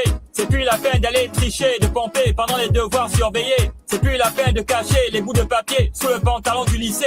Y a plus quelqu'un qui va te dire d'aller au tableau alors que tu n'as pas étudié. Y a plus quelqu'un qui va t'envoyer à la machette ou bien ramasser les papiers. Y a plus un enseignant, un professeur qui va te demander de te déshabiller. C'est plus la peine d'aller le matin au lycée, tout le monde dans l'armée. C'est plus la peine de faire des... Yeah, tout le monde dans l'armée, c'est grave, tout le monde dans l'armée. Donc, c'est un peu ça, les amis, c'est-à-dire que on a juste l'impression que c'est comme si l'armée reste le seul moyen par lequel on peut trouver du travail au Gabon, alors qu'il y a tellement de choses, il y a tellement de secteurs. Ok. Ben écoute, comme je disais, on a joué un tout petit peu tout le monde à l'armée. Maintenant, là, je voulais un peu avoir ton avis un peu là-dessus, c'est-à-dire quelle est l'histoire derrière tout le monde à l'armée? Qu'est-ce que ça t'évoque? Qu'est-ce qui t'a inspiré à écrire? L'histoire de tout le monde dans l'armée. Oui, j'ai parlé de l'histoire de ce morceau sur ma page Wikimedia. J'ai sorti une vidéo, je crois, hier, où j'expliquais exactement la genèse du morceau, comment j'en suis arrivé à créer ce titre. Et donc, je disais que le métier que j'exerce est celui d'enseignant. Je suis enseignant de formation. Je suis titulaire d'une maîtrise en histoire de l'université de Lille 3. Ensuite, quand je suis rentré au Gabon, j'ai fait une année à la maison parce que j'attendais les concours et tout. J'ai fait le concours de l'ENES, j'ai passé 2 ans là-bas. Et ensuite, j'ai été affecté dans la ville de Lyon, dans la ville d'Origine. Moi, j'ai enseigné à peine 2 ans et j'ai été appelé pour de plus hautes fonctions, en l'occurrence à la fonction de censeur. Et de ce fait-là, je reçois régulièrement des élèves dans mon bureau, des parents d'élèves, des professeurs, pour discuter d'un certain nombre de questions relatives au fonctionnement d'établissement et tout ça là. Et il se trouve aussi que je pratique certaines disciplines à côté de la musique et tout. Je fais aussi de la vidéo, je fais de la photographie et tout. Parce qu'avant de faire des clips vidéo, je faisais de la vidéo de mariage et de retrait de deuil et tout ça. Donc, il se trouve qu'il y a 2 ans à peu près, il y a une vague d'élèves importante qui est venue me voir dans mon bureau parce qu'il y avait des concours dans les forces de l'ordre, gendarmerie, police, etc., armée de l'air, armée de terre. Donc, beaucoup d'élèves étaient venus me voir dans mon bureau pour me demander de leur faire des photos d'identité, ce que je faisais déjà quand il fallait leur faire des dossiers du bac et tout ça. Beaucoup venaient me demander des photos d'identité et ils m'expliquaient tout ce que c'était pour le concours des forces de l'ordre. Et surtout le concours de l'armée. Donc, il se trouve que 1, 2, 3, 4, 5, 6, 10 élèves, 15, 20, 30 arrivent. Donc, à un moment donné, je commence à leur demander, surtout que je connaissais beaucoup d'entre eux. En fait, je les connaissais même tous. Je dis, mais attends, mais quoi? C'est quoi le truc en fait? Vous voulez tous être militaires? Vous voulez tous être dans l'armée? C'est ça? Donc, il me disait non, c'est parce que voilà, on ne veut plus rester avec les parents, on veut vivre nos vies, tout ça. Et puis, mes parents n'ont pas les moyens de me payer l'université, tout ça. C'était les mêmes histoires qui revenaient. Donc, moi, je leur faisais leurs photos, tout ça, ils partaient. Il se trouve qu'à un moment donné, j'étais dans mon bureau, tout seul, et je réfléchissais à tout ça. Je me suis dit, mais attends, tous ces jeunes-là, ils veulent être dans l'armée. La phrase a trotté dans ma tête. Ils veulent tous être dans l'armée, tout le monde dans l'armée, tout le monde. Je me suis dit, mais tiens, ça peut être une bonne idée de titre. Et j'ai noté ça sur un bout de papier, tout le monde dans l'armée. Parce que c'est comme ça que je procède souvent. Quand une inspiration m'arrive, je note sur un bout de papier pour ne pas perdre l'inspiration. Je prends le bout de papier, je le plie, je le mets dans mon portefeuille. Et quand je rentre chez moi, j'essaye de trouver une musique, tac, une musique qui correspond un peu au thème, et puis après, je lance. Donc, c'est comme ça que l'idée m'était venue, parce que j'avais pensé l'idée m'est venue des élèves là qui venaient me demander des photos d'identité pour les concours pour les forces de l'ordre.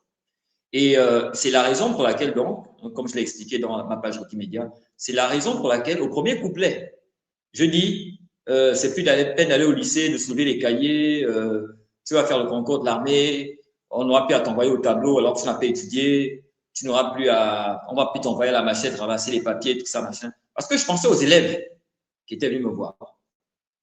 Maintenant, pour le deuxième couplet, je parle de l'UOB, parce que évidemment, c'est un thème. L'UOB, comme moi j'étais à l'université, je n'ai peut-être pas été à l'UOB, moi j'étais en France, mais je sais quel calvaire les étudiants de l'UOB vivent. Et puis, il y a aussi une petite, je dois l'avouer, j'ai une petite dent contre un certain nombre de professeurs de l'UOB, pas que je connaisse personnellement, mais je sais, c'est par rapport à certaines pratiques qui sont exercées là-bas. Je sais que quand ils arrivent à l'UOB, le premier truc, ou l'un des premiers trucs que les professeurs leur disent là-bas, comme eux, c'est des docteurs, c'est des gens qui ont des doctorats et tout ça, le premier truc qui leur met dans la tête, c'est que bon, tout ce que vous avez vu avant, c'est de la merde, quoi. Là-bas au lycée, les professeurs, c'est les tocards, machin, c'est nous qui connaissons, machin et tout.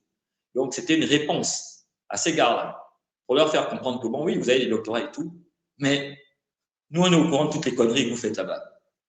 Et voilà, quoi. Vous n'êtes pas non plus vous n'êtes pas ce que vous prétendez être en réalité. Donc, c'est ce que je voulais dire, les démystifier dans ce passage-là. Et puis, dans le troisième couplet, il était plus question des vocations, de véritablement parler des talents gâchés, parler des gens qui auraient pu être médecins, ingénieurs, tout ça, mais qui choisissent l'armée. Donc, le point de départ, ça a été les rencontres que j'avais avec les élèves dans mon bureau. Ouais, ben écoute, tout à fait. C'est-à-dire qu'on le veuille ou pas partir à l'armée, surtout quand ce n'est pas une vocation, c'est tuer le potentiel de quelqu'un, qu'on le veuille ou pas. C'est-à-dire, et surtout quand tu parles du fait qu'il y a des élèves que tu connais qui sont très brillants, qu'est-ce qu'ils vont faire là-bas? Tu vois un peu, il y a toujours ce côté-là. Moi, j'ai un ami, c'est-à-dire, voilà, quand je te dis que moi, j'avais un ami à moi, avec celui avec lequel j'ai passé le concours de la gendarmerie, un gars qui était très bon en mathématiques, tu vois un peu, mais qui a fini à la gendarmerie pour aller faire quoi, man? C'est-à-dire que, bon, à l'époque, bon, il attendait les jumeaux, c'était compliqué pour lui, mais en vérité, s'il aurait pu rester à l'école, faire une bonne carrière et sortir même, pourquoi pas ingénieur quelque part, man, tu vois un peu, avec un bon niveau en mathématiques, mais c'est dommage, il a fini à la gendarmerie. Donc, c'est pour dire ici que en vérité, c'est un problème qui est là, et c'est bien que les gens comme toi, vous puissiez en parler. C'est là où ça devient intéressant que vous puissiez en parler davantage, parce que ça permet de mettre en lumière justement ce genre de choses, quoi. Moi, je suis ravi que tu aies pris le temps de faire ça. Et puis, quand tu as dit, par exemple, bon, ok, maintenant, l'histoire derrière G2 millions, parce que là, on est en train de tirer vers la fin de notre émission. Là, on est enregistré depuis 1h15 déjà. C'est-à-dire, quelle est l'histoire derrière Je n'ai pas 2 millions?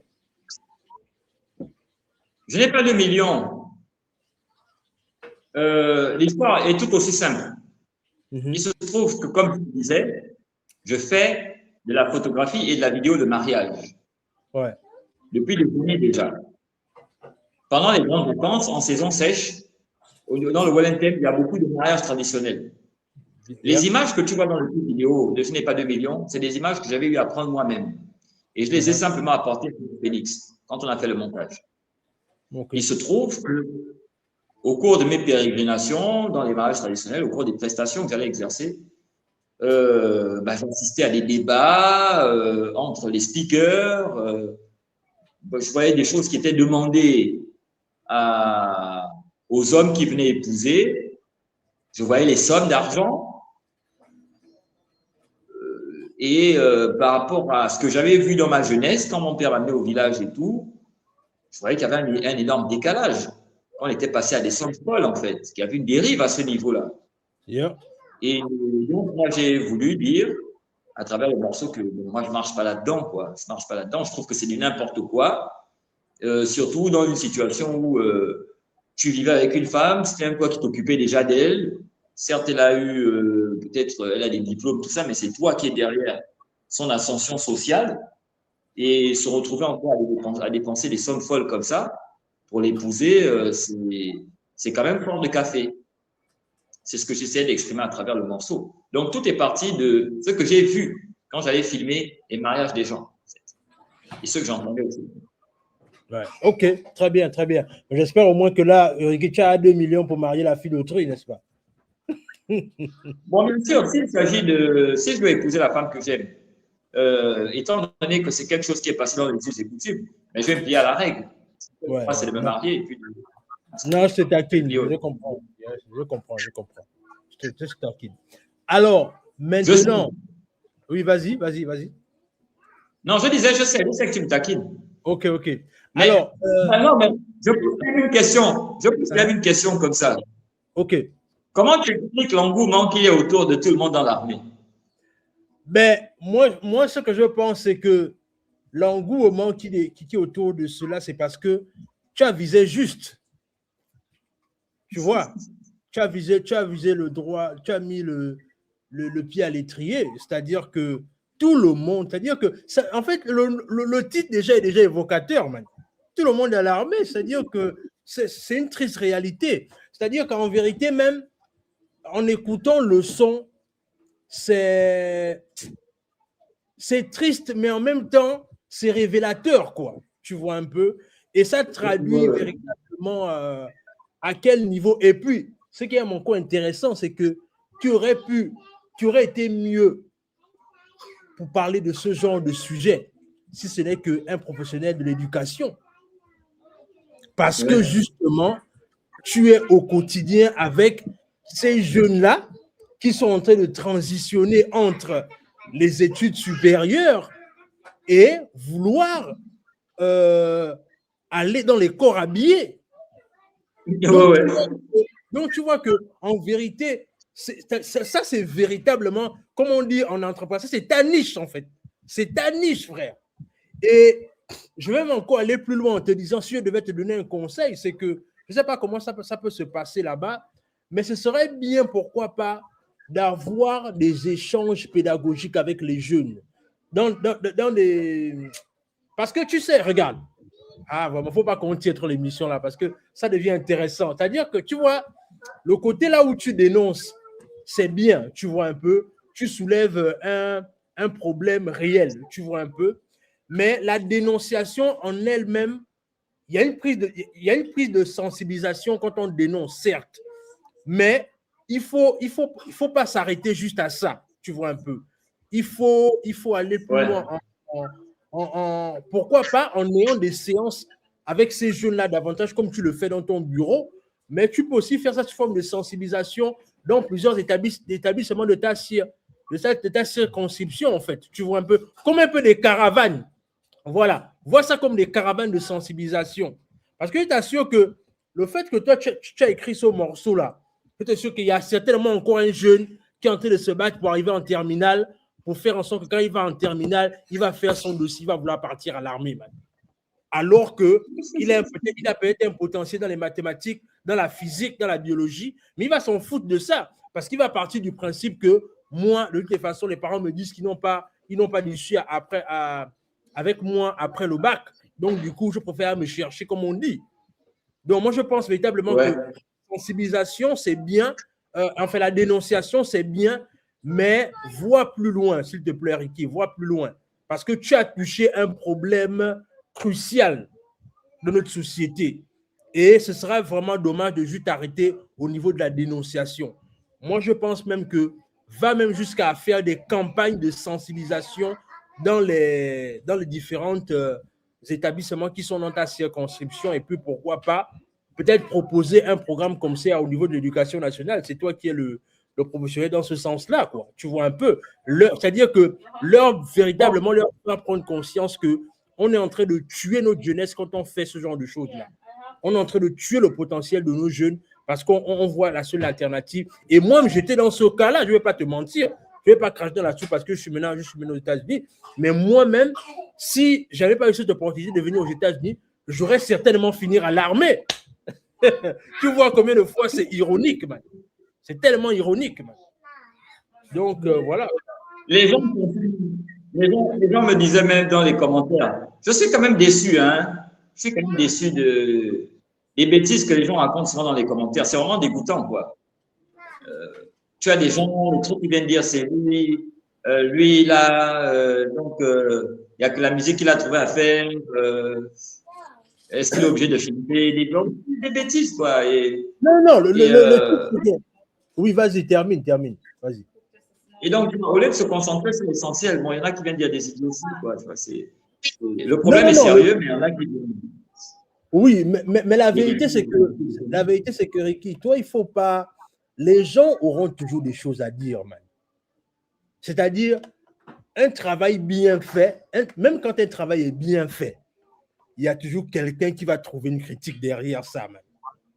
Parce qu'en vérité, c'est comme ça la race humaine, man. La race humaine, elle est comme ça, man.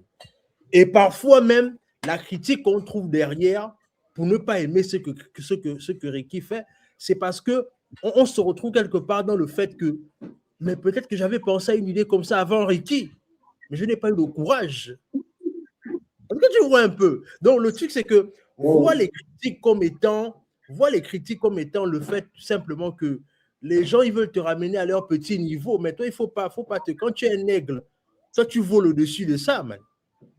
Tu vois un peu fort, voilà. Tu as raison. Il faut voler au-dessus de ça. Tu as raison. À la limite... Oui, vas-y. Je pense que c'est mon instinct de professeur. C'est mon instinct de professeur qui m'amène à réagir. Parce que notre boulot en tant qu'enseignant, c'est toujours de ramener les gens.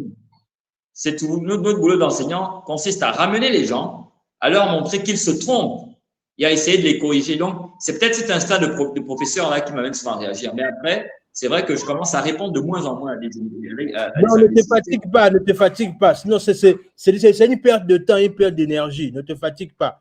Réponds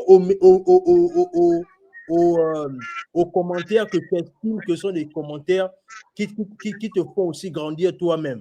Mais ne te focalise pas sur des gens qui sont juste là, qui passent du temps à longueur de journée à scroller le fil d'actualité des réseaux sociaux. Pourquoi tu vas te fatiguer avec eux?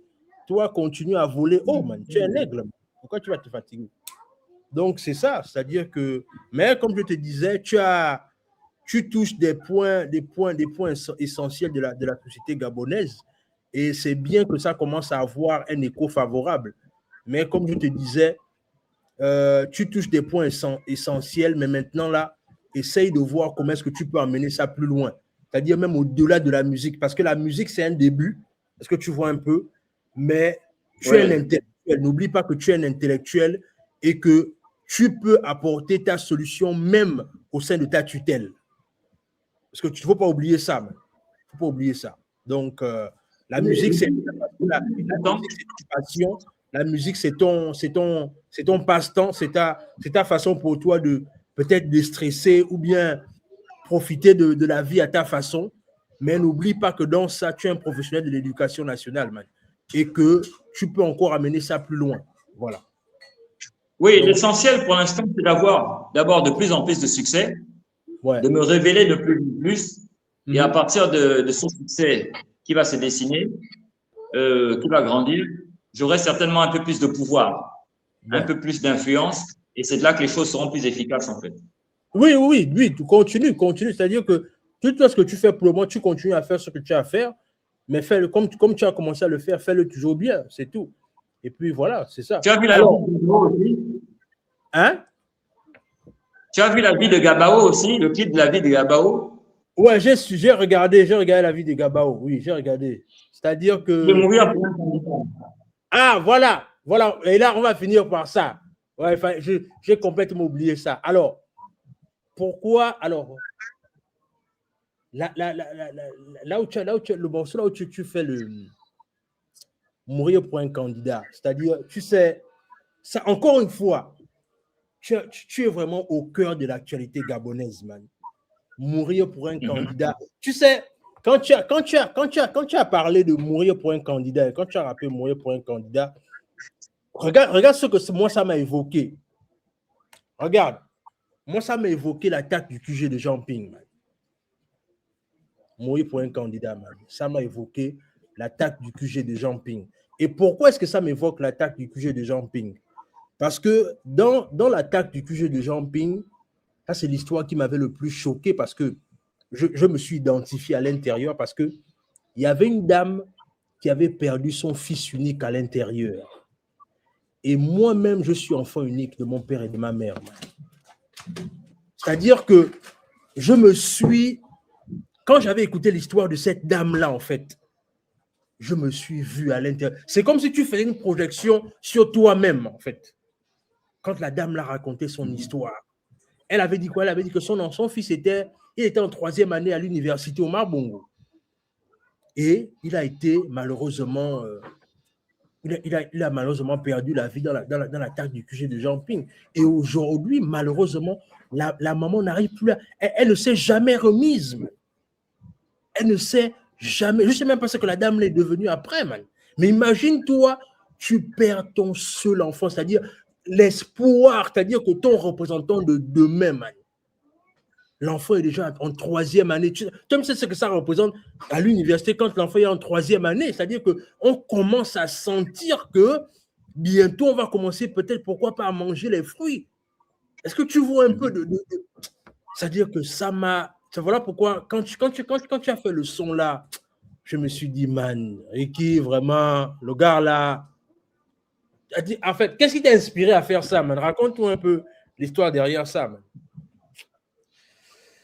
Aïe, aïe, aïe. Bon, mourir pour un candidat, c'est, comme je l'expliquais tout à l'heure, beaucoup d'idées me viennent souvent, à part des idées comme pour tout le monde dans l'armée qui me viennent de contact avec des gens.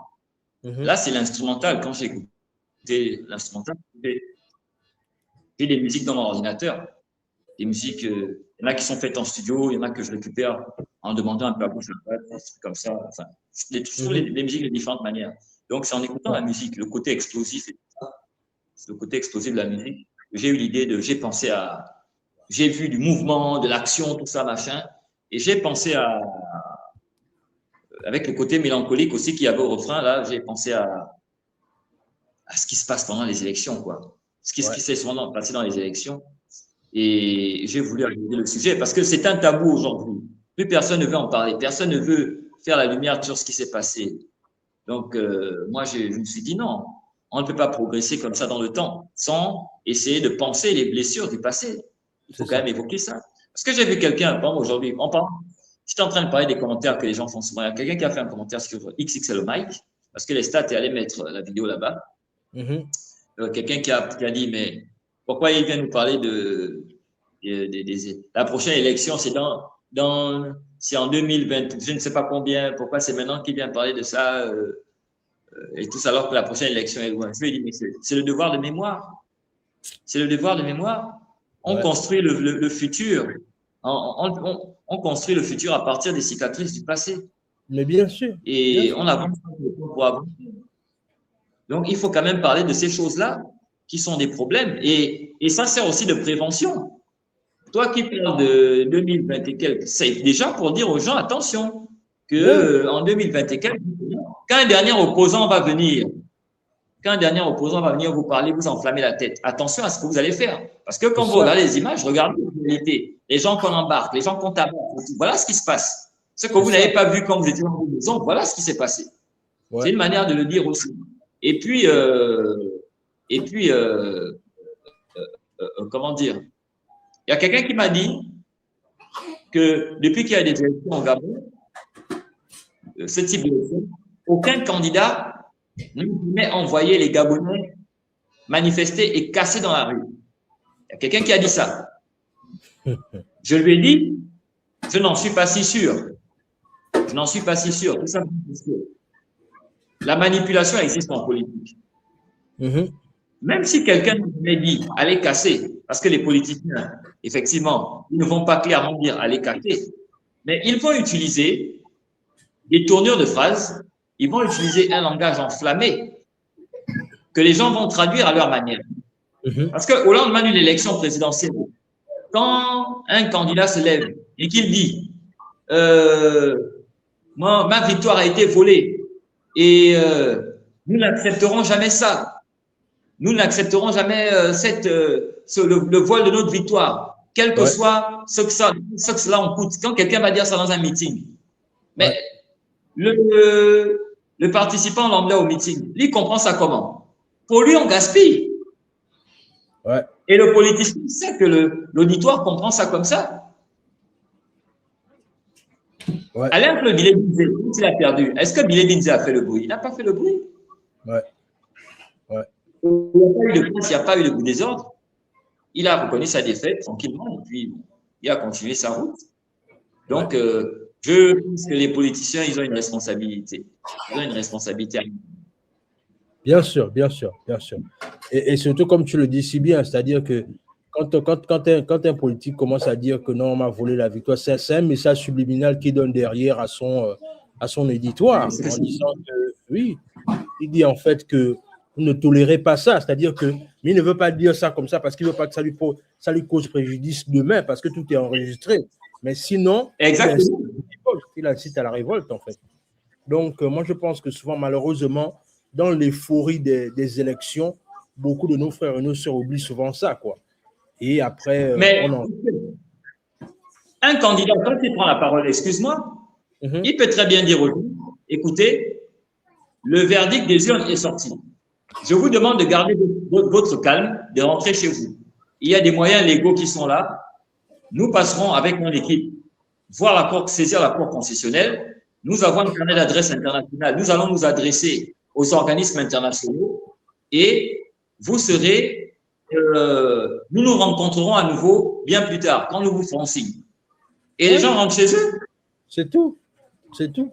Non. Tu vois que là, ça dédouane le fait que les gens ne vont pas aller dans les rues et casser. Mais bien sûr, je prends encore l'exemple d'Alain Claude Bilebinse. Alain Claude Bilebinse a fait sa conférence de presse où il a reconnu sa défaite. Il a même dit, parce qu'en matière de communication, de messages subliminaux, qu'est-ce qu'il a dit? Il a dit, je reconnais ma défaite, mais je n'irai pas féliciter le vainqueur. Un truc comme ça. Parce qu'il estime qu'il y a eu des fraudes. C'est un message. Ce n'était pas un message violent. C'était plus un message d'orgueil. Il dit, oui, je sais que je n'ai pas fait un grand chiffre, mais je ne vais pas aller saluer quelqu'un dont je sais qu'il a fait des fraudes. Et puis, il est dans son jeu d'opposant aussi. Ouais. Ça, on ne peut pas dire, parce que quelqu'un me dit non, la personne en question a dit non, les Gabonais, personne n'a jamais appelé à la casse. Les gens sont partis d'eux-mêmes parce qu'ils voulaient défendre leur vote. Parce qu'ils voulaient défendre leur vote. Je dis non. Et puis, n'oublions pas quelque chose, c'est que, pour prendre l'exemple de Jean-Pierre dont tu parlais tout à l'heure, encore que ce n'est pas un Jean-Pierre que j'indexe particulièrement dans le morceau, c'est même un des politiciens que je respecte même le plus, parce que c'est le premier à véritablement tenir sur la durée comme ça. Avant qu'il y ait la candidature unique de Jean-Pierre, il y avait tout un tas de gars qui s'étaient présentés. Certains avaient même été au PDG. Il y avait tout un tas de gars qui étaient là, mais qui se sont rassemblés à la dernière minute devant lui. Donc, quand je parle des opposants en général, pour lesquels les gens vont mourir aux élections, c'est tout ce monde-là, en fait. C'est un tout. C'est pas particulièrement bien Amo ou bien Babesol. C'est les gens qui sont derrière là. Ce sont même eux qui mettent souvent le feu. Ouais.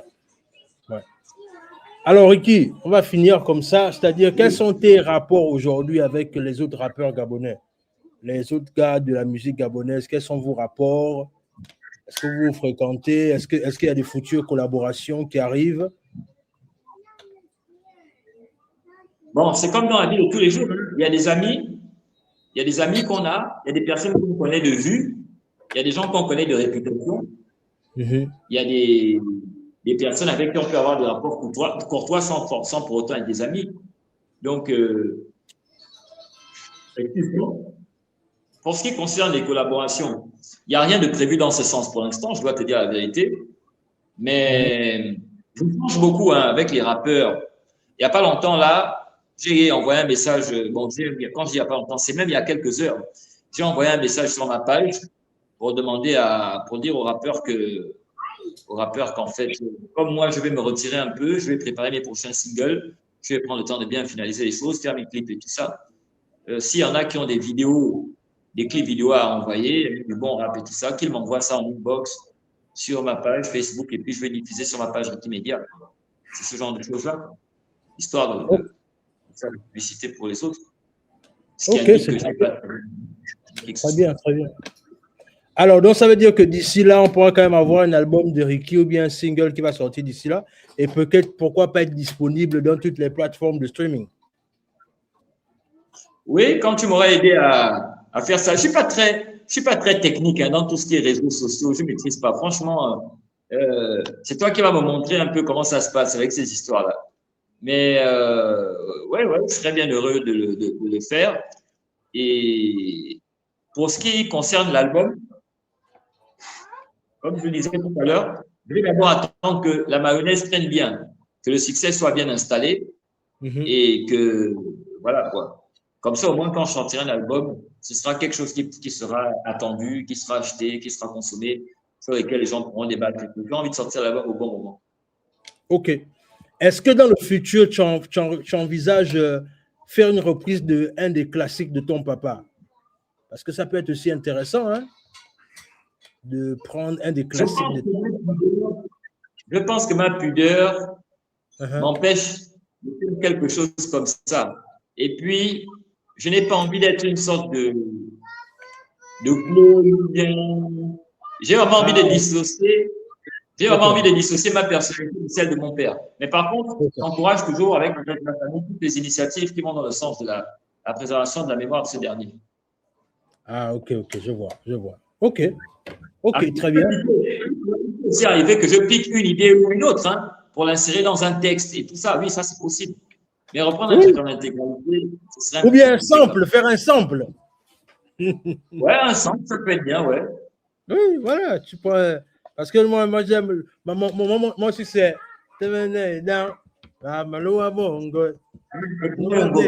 Voilà. Oh là là, ça c'est un de mes classiques. Et si tu me tapes, si tu me tapes avec un régime de noix de palme, moi je te tape avec un hérisson. Mince, waouh. Waouh, yeah. C'est un bon son. Donc, faut. Si dans le futur tu peux, pourquoi pas faire des samples comme ça, là, ça peut être intéressant. Ben écoute, est-ce qu'il y a une question que tu aurais aimé que je te pose, mais que je ne t'ai pas posée? Oui.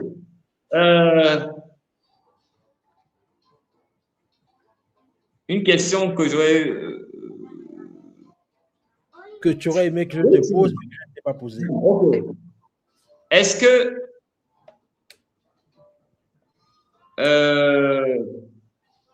Non, moi j'ai une question à te poser par contre. Ok.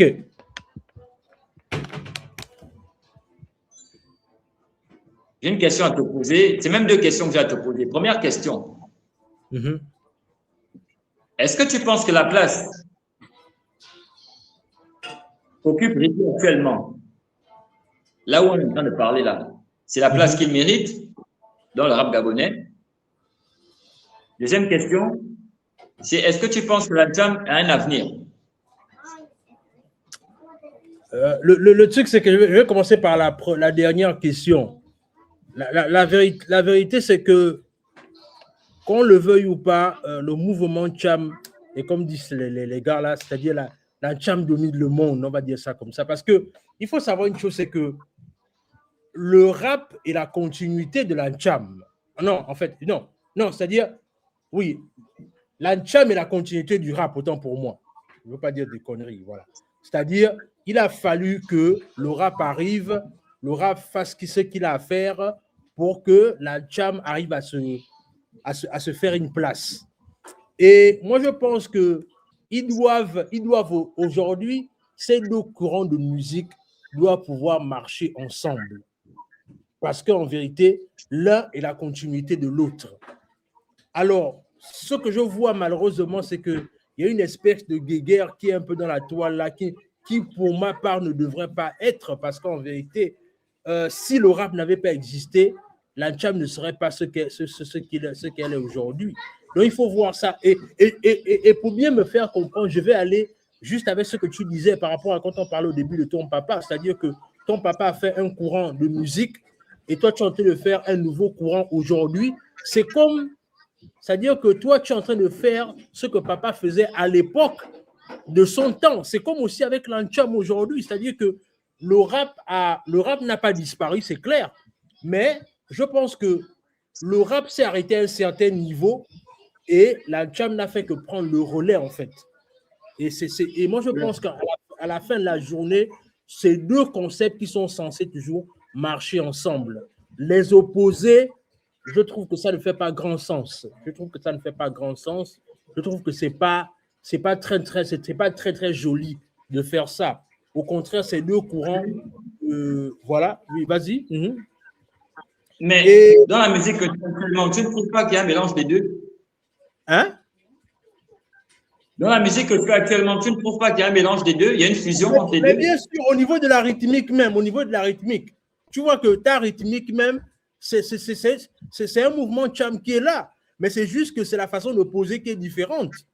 Tu vois un peu. Parce que et ta façon de poser est différente. Pourquoi? Parce que toi, tu as parti au old school, tu es de la OG, man. Voilà pourquoi tu poses de la sorte. Et tu poses de la sorte, tu es un OG dans un beat actuel. Et c'est là où je dis que c'est deux styles qui se correspondent, en fait. C'est deux styles qui se correspondent. Il ne faut pas les opposer parce que l'un est la continuité de l'autre, en fait. Maintenant, pour finir avec la première question, c'est que c'était la première question, c'était au niveau de est-ce que tu as la place que tu mérites aujourd'hui? Le truc, c'est que en vérité, dans la vie, malheureusement, il n'y a pas de mérite. Tu vois un peu, malheureusement, dans la vie, en vérité, il n'y a pas de mérite. Ce qui est intéressant, c'est que la vie, elle n'est pas linéaire. C'est-à-dire que pour atteindre le sommet, tu n'es pas obligé d'aller dans un sens linéaire pour atteindre le sommet. Aujourd'hui, tu as vu qu'il a fallu que tu te réinventes pour atteindre le niveau que tu as aujourd'hui. Alors qu'en vérité, si tu étais resté au niveau là où tu te dis que bon, moi j'ai fait Libreville, c'est le monde, on me connaît peut-être un tout petit peu, je vais rester dans ma tendance, c'est bon. Tu vois que peut-être qu'aujourd'hui, on n'entendrait pas encore parler de toi.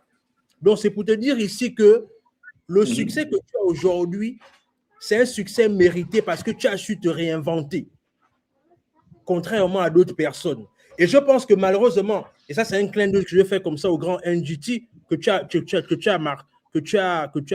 as parlé, c'est que malheureusement aujourd'hui, les jeunes, beaucoup de personnes, malheureusement, c'est notre génération, là, nous qui étions un peu précoces là, qui connaissons encore NGT. Mais les petits de 2000 là, malheureusement, et ceux qui n'ont pas fait leur classe dans le rap gabonais, beaucoup ne connaissent pas NGT. Parce que malheureusement, si je devais donner un conseil peut-être à NGT, c'était le fait que, comme la démarche que tu as fait là, c'est-à-dire que être un doyen, être un boss dans le système, mais toujours avec une vision de toujours se réinventer. C'est-à-dire que briser les codes et vivre avec, c'est-à-dire que garder son authenticité, mais tout en restant d'actualité. Et c'est ce que je reproche peut-être un peu à NGT, quoi. C'est-à-dire que NGT, c'est quelqu'un qui a été un grand pionnier dans le rap gabonais, mais qu'aujourd'hui, malheureusement, beaucoup de jeunes, malheureusement, ne vont pas connaître, alors que c'est quelqu'un qui a fait toutes ses classes dans le rap gabonais. Mais parce que malheureusement, je ne sais pas ce qu'il fait aujourd'hui actuellement, mais bon, ce que je veux simplement dire, c'est que aujourd'hui, c'est dommage que beaucoup de jeunes ne parlent même pas de lui, alors que c'est quelqu'un qui a apporté beaucoup de choses dans le rap gabonais. Et comme tu l'as si bien dit, c'est-à-dire qu'avec l'influence qu'il t'a apporté, tu vois un peu. Mais tout l'argot que les petits là parlent aujourd'hui, là, ça vient d'NGT. Ça vient des gens comme NGT. Oui, NGT, les stats, parce que quand je me rappelle, NGT avait créé le Funky Vet Academy. Tu vois un peu. Bien sûr.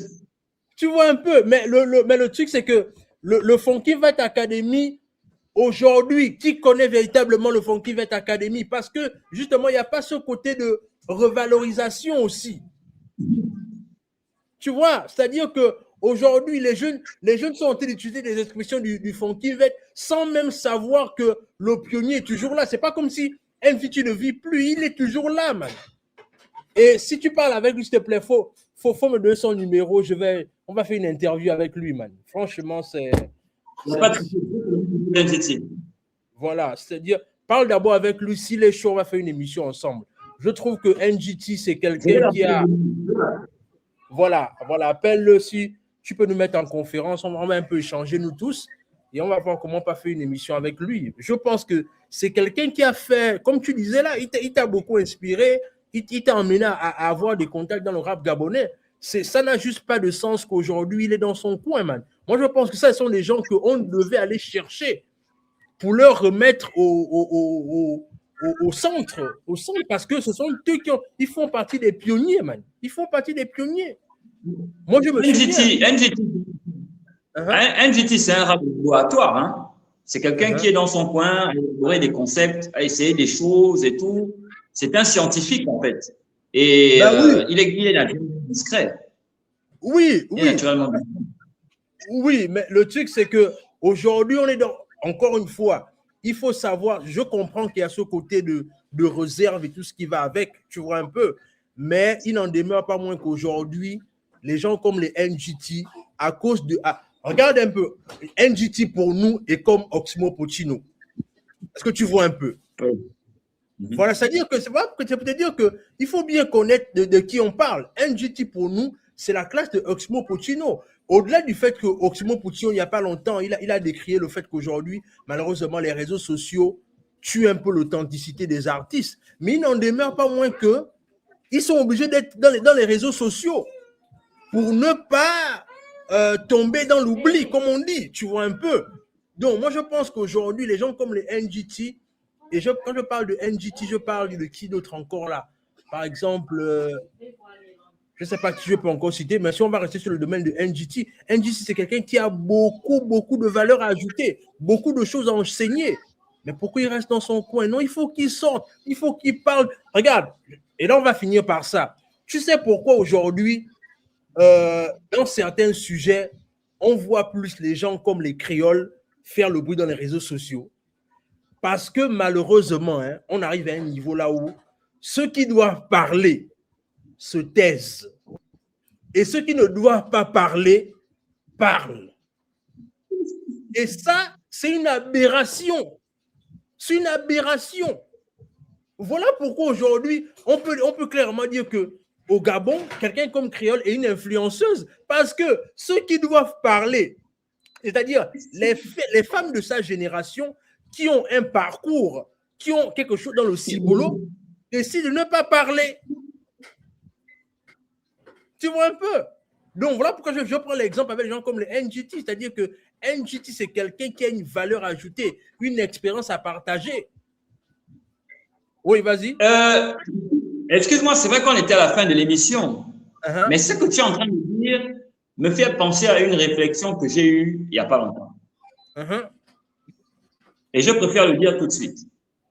Tu sais, si jamais j'ai du succès, et je sais que ça va venir, si on me demande d'aller à la présidence, d'aller chanter à la présidence, ou bien de rencontrer les autorités, de serrer des mains et tout ça là, je vais y aller sans hésitation. Je vais y aller sans hésitation, sans aucun complexe. Parce que d'abord, premièrement, je n'ai pas à être en opposition avec le président. Il a été élu par plus de 90% des Gabonais. Donc, les gens eux-mêmes l'ont élu. Moi, je n'ai pas voté, mais les gens l'ont élu. Donc, il est légitime, il a été choisi. Donc, je ne vais pas me dresser contre ça. Un. Deuxièmement, il faut des gens comme nous, près du pouvoir, pour faire avancer les choses. Il faut participer aux choses. Parce qu'en haut là-bas, c'est des vautours, hein? C'est des gens, quelqu'un vient pour son pognon, il n'a rien à foutre de la population. Voilà, donc il faut des bonnes volontés à côté. Il ne faut pas rester dans son coin, dire, bon, moi je suis à Makaya, je suis au quartier, machin. Dès que tu as la possibilité, il faut te rapprocher du pouvoir. C'est ça. C'est mon point de vue personnel. C'est ça. Donc, ce que dit, il faut parler à ton élément. Il faut parler à ton élément. Et NGT, c'est pas quelqu'un, il ne mérite pas de rester tapis dans l'ombre. Non, non. C'est-à-dire que les gens comme les NGT ce sont des bibliothèques dans l'histoire du rap gabonais. Ce sont des bibliothèques. Et malheureusement, nous, en Afrique, on a toujours ce côté-là où on dit toujours que quand un ancien s'en va, c'est une bibliothèque qui meurt. Non, il faut qu'on arrive maintenant à apprendre à sauver les bibliothèques pour que les jeunes ont de quoi lire. Est-ce que tu vois un peu? Il faut qu'on apprenne maintenant à sauver les bibliothèques pour que les jeunes ont de quoi lire. Aujourd'hui, les jeunes vont moi, c'est-à-dire que avant même de t'inviter comme ça, la vérité, c'est que je suis toujours en pourparlers avec Medan Lawana. Il est ici aux États-Unis. J'ai envie de faire une interview avec Medan Lawana, mais c'est compliqué de l'inviter parce qu'à chaque fois, les derniers échanges qu'on a eu la dernière fois sur Facebook, bon, le grand, il est devenu chrétien, donc du coup, il n'a plus forcément envie de trop parler de ce genre de choses. Mais je l'avais dit en fait que non, c'est juste pour qu'on parle seulement ce petit pan de ta vie-là, en fait, juste pour échange d'expérience. Mais tu vois même que là encore, le grand, non, je n'ai pas forcément le temps, machin. Tu vois qu'il il y a ce côté-là, en fait. Voilà pourquoi je te dis qu'il y a ce problème-là, man. C'est-à-dire que vous qui avez eu l'histoire du Gabon, là, c'est-à-dire le rap gabonais, il faut que vous vous exposez. J'irais même plus loin en disant que si même vous, entre vous là, anciens, si vous pouvez créer un espèce de podcast entre vous là, ça va être intéressant, hein, les gars. Si vous créez un podcast. Mais il y a Crossover Podcast qui est déjà là. Ben oui, crossover, c'est un bon début. C'est un bon début, mais il ne faut pas se limiter à ça. Il faut même encore apporter une force supplémentaire à ça. Est-ce que tu vois un peu? Oui. Crossover, c'est déjà un bon début. Mais il faudrait en fait que, par exemple, il y a un gars là, le gars qui appartient à la chaîne YouTube, c'est quoi encore le nom? Gardien du temple, gardien du rap gabonais, quelque chose comme ça là. J'ai appris qu'il est en train de faire une émission sur le rap gabonais. Ça, c'est déjà bien. Il est en train de faire un documentaire complet sur le rap gabonais. Donc, moi, je pense... Moi, j'ai fait 2 documentaires. Ah bon? J'ai fait un documentaire sur Siapo CX, qui est sur YouTube. Et mais oui, je l'avais fait en 2013, je crois. Il est sur YouTube depuis des années. Il a même rencontré un petit succès. J'ai aussi fait un documentaire sur les 30 années d'existence du rap gabonais. Oh,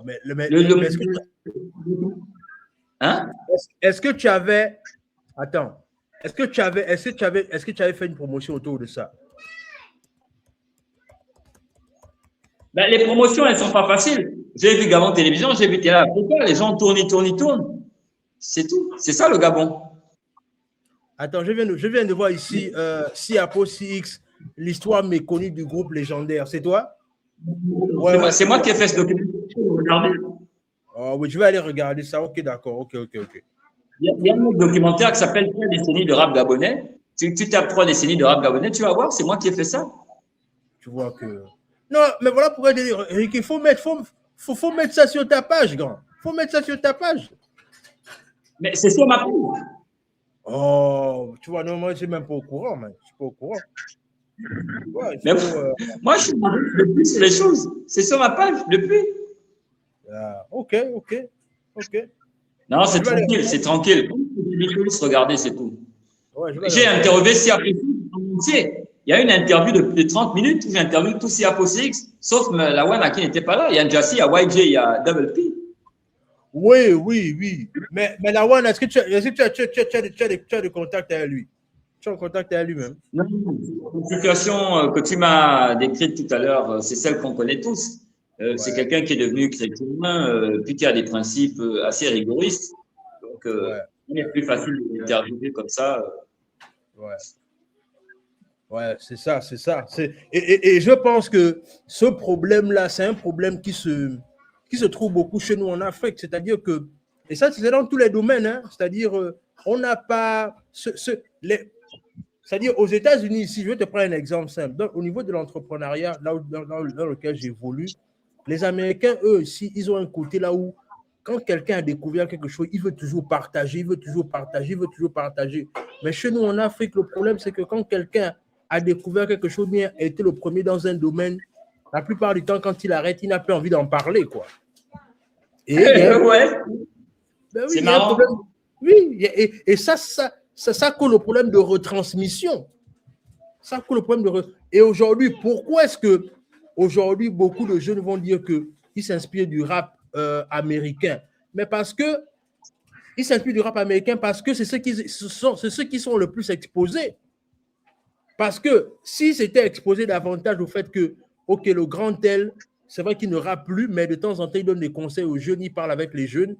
Ça va faire mouche en disant que, oh, je peux le prendre comme étant un exemple. Donc, bref, ça va être une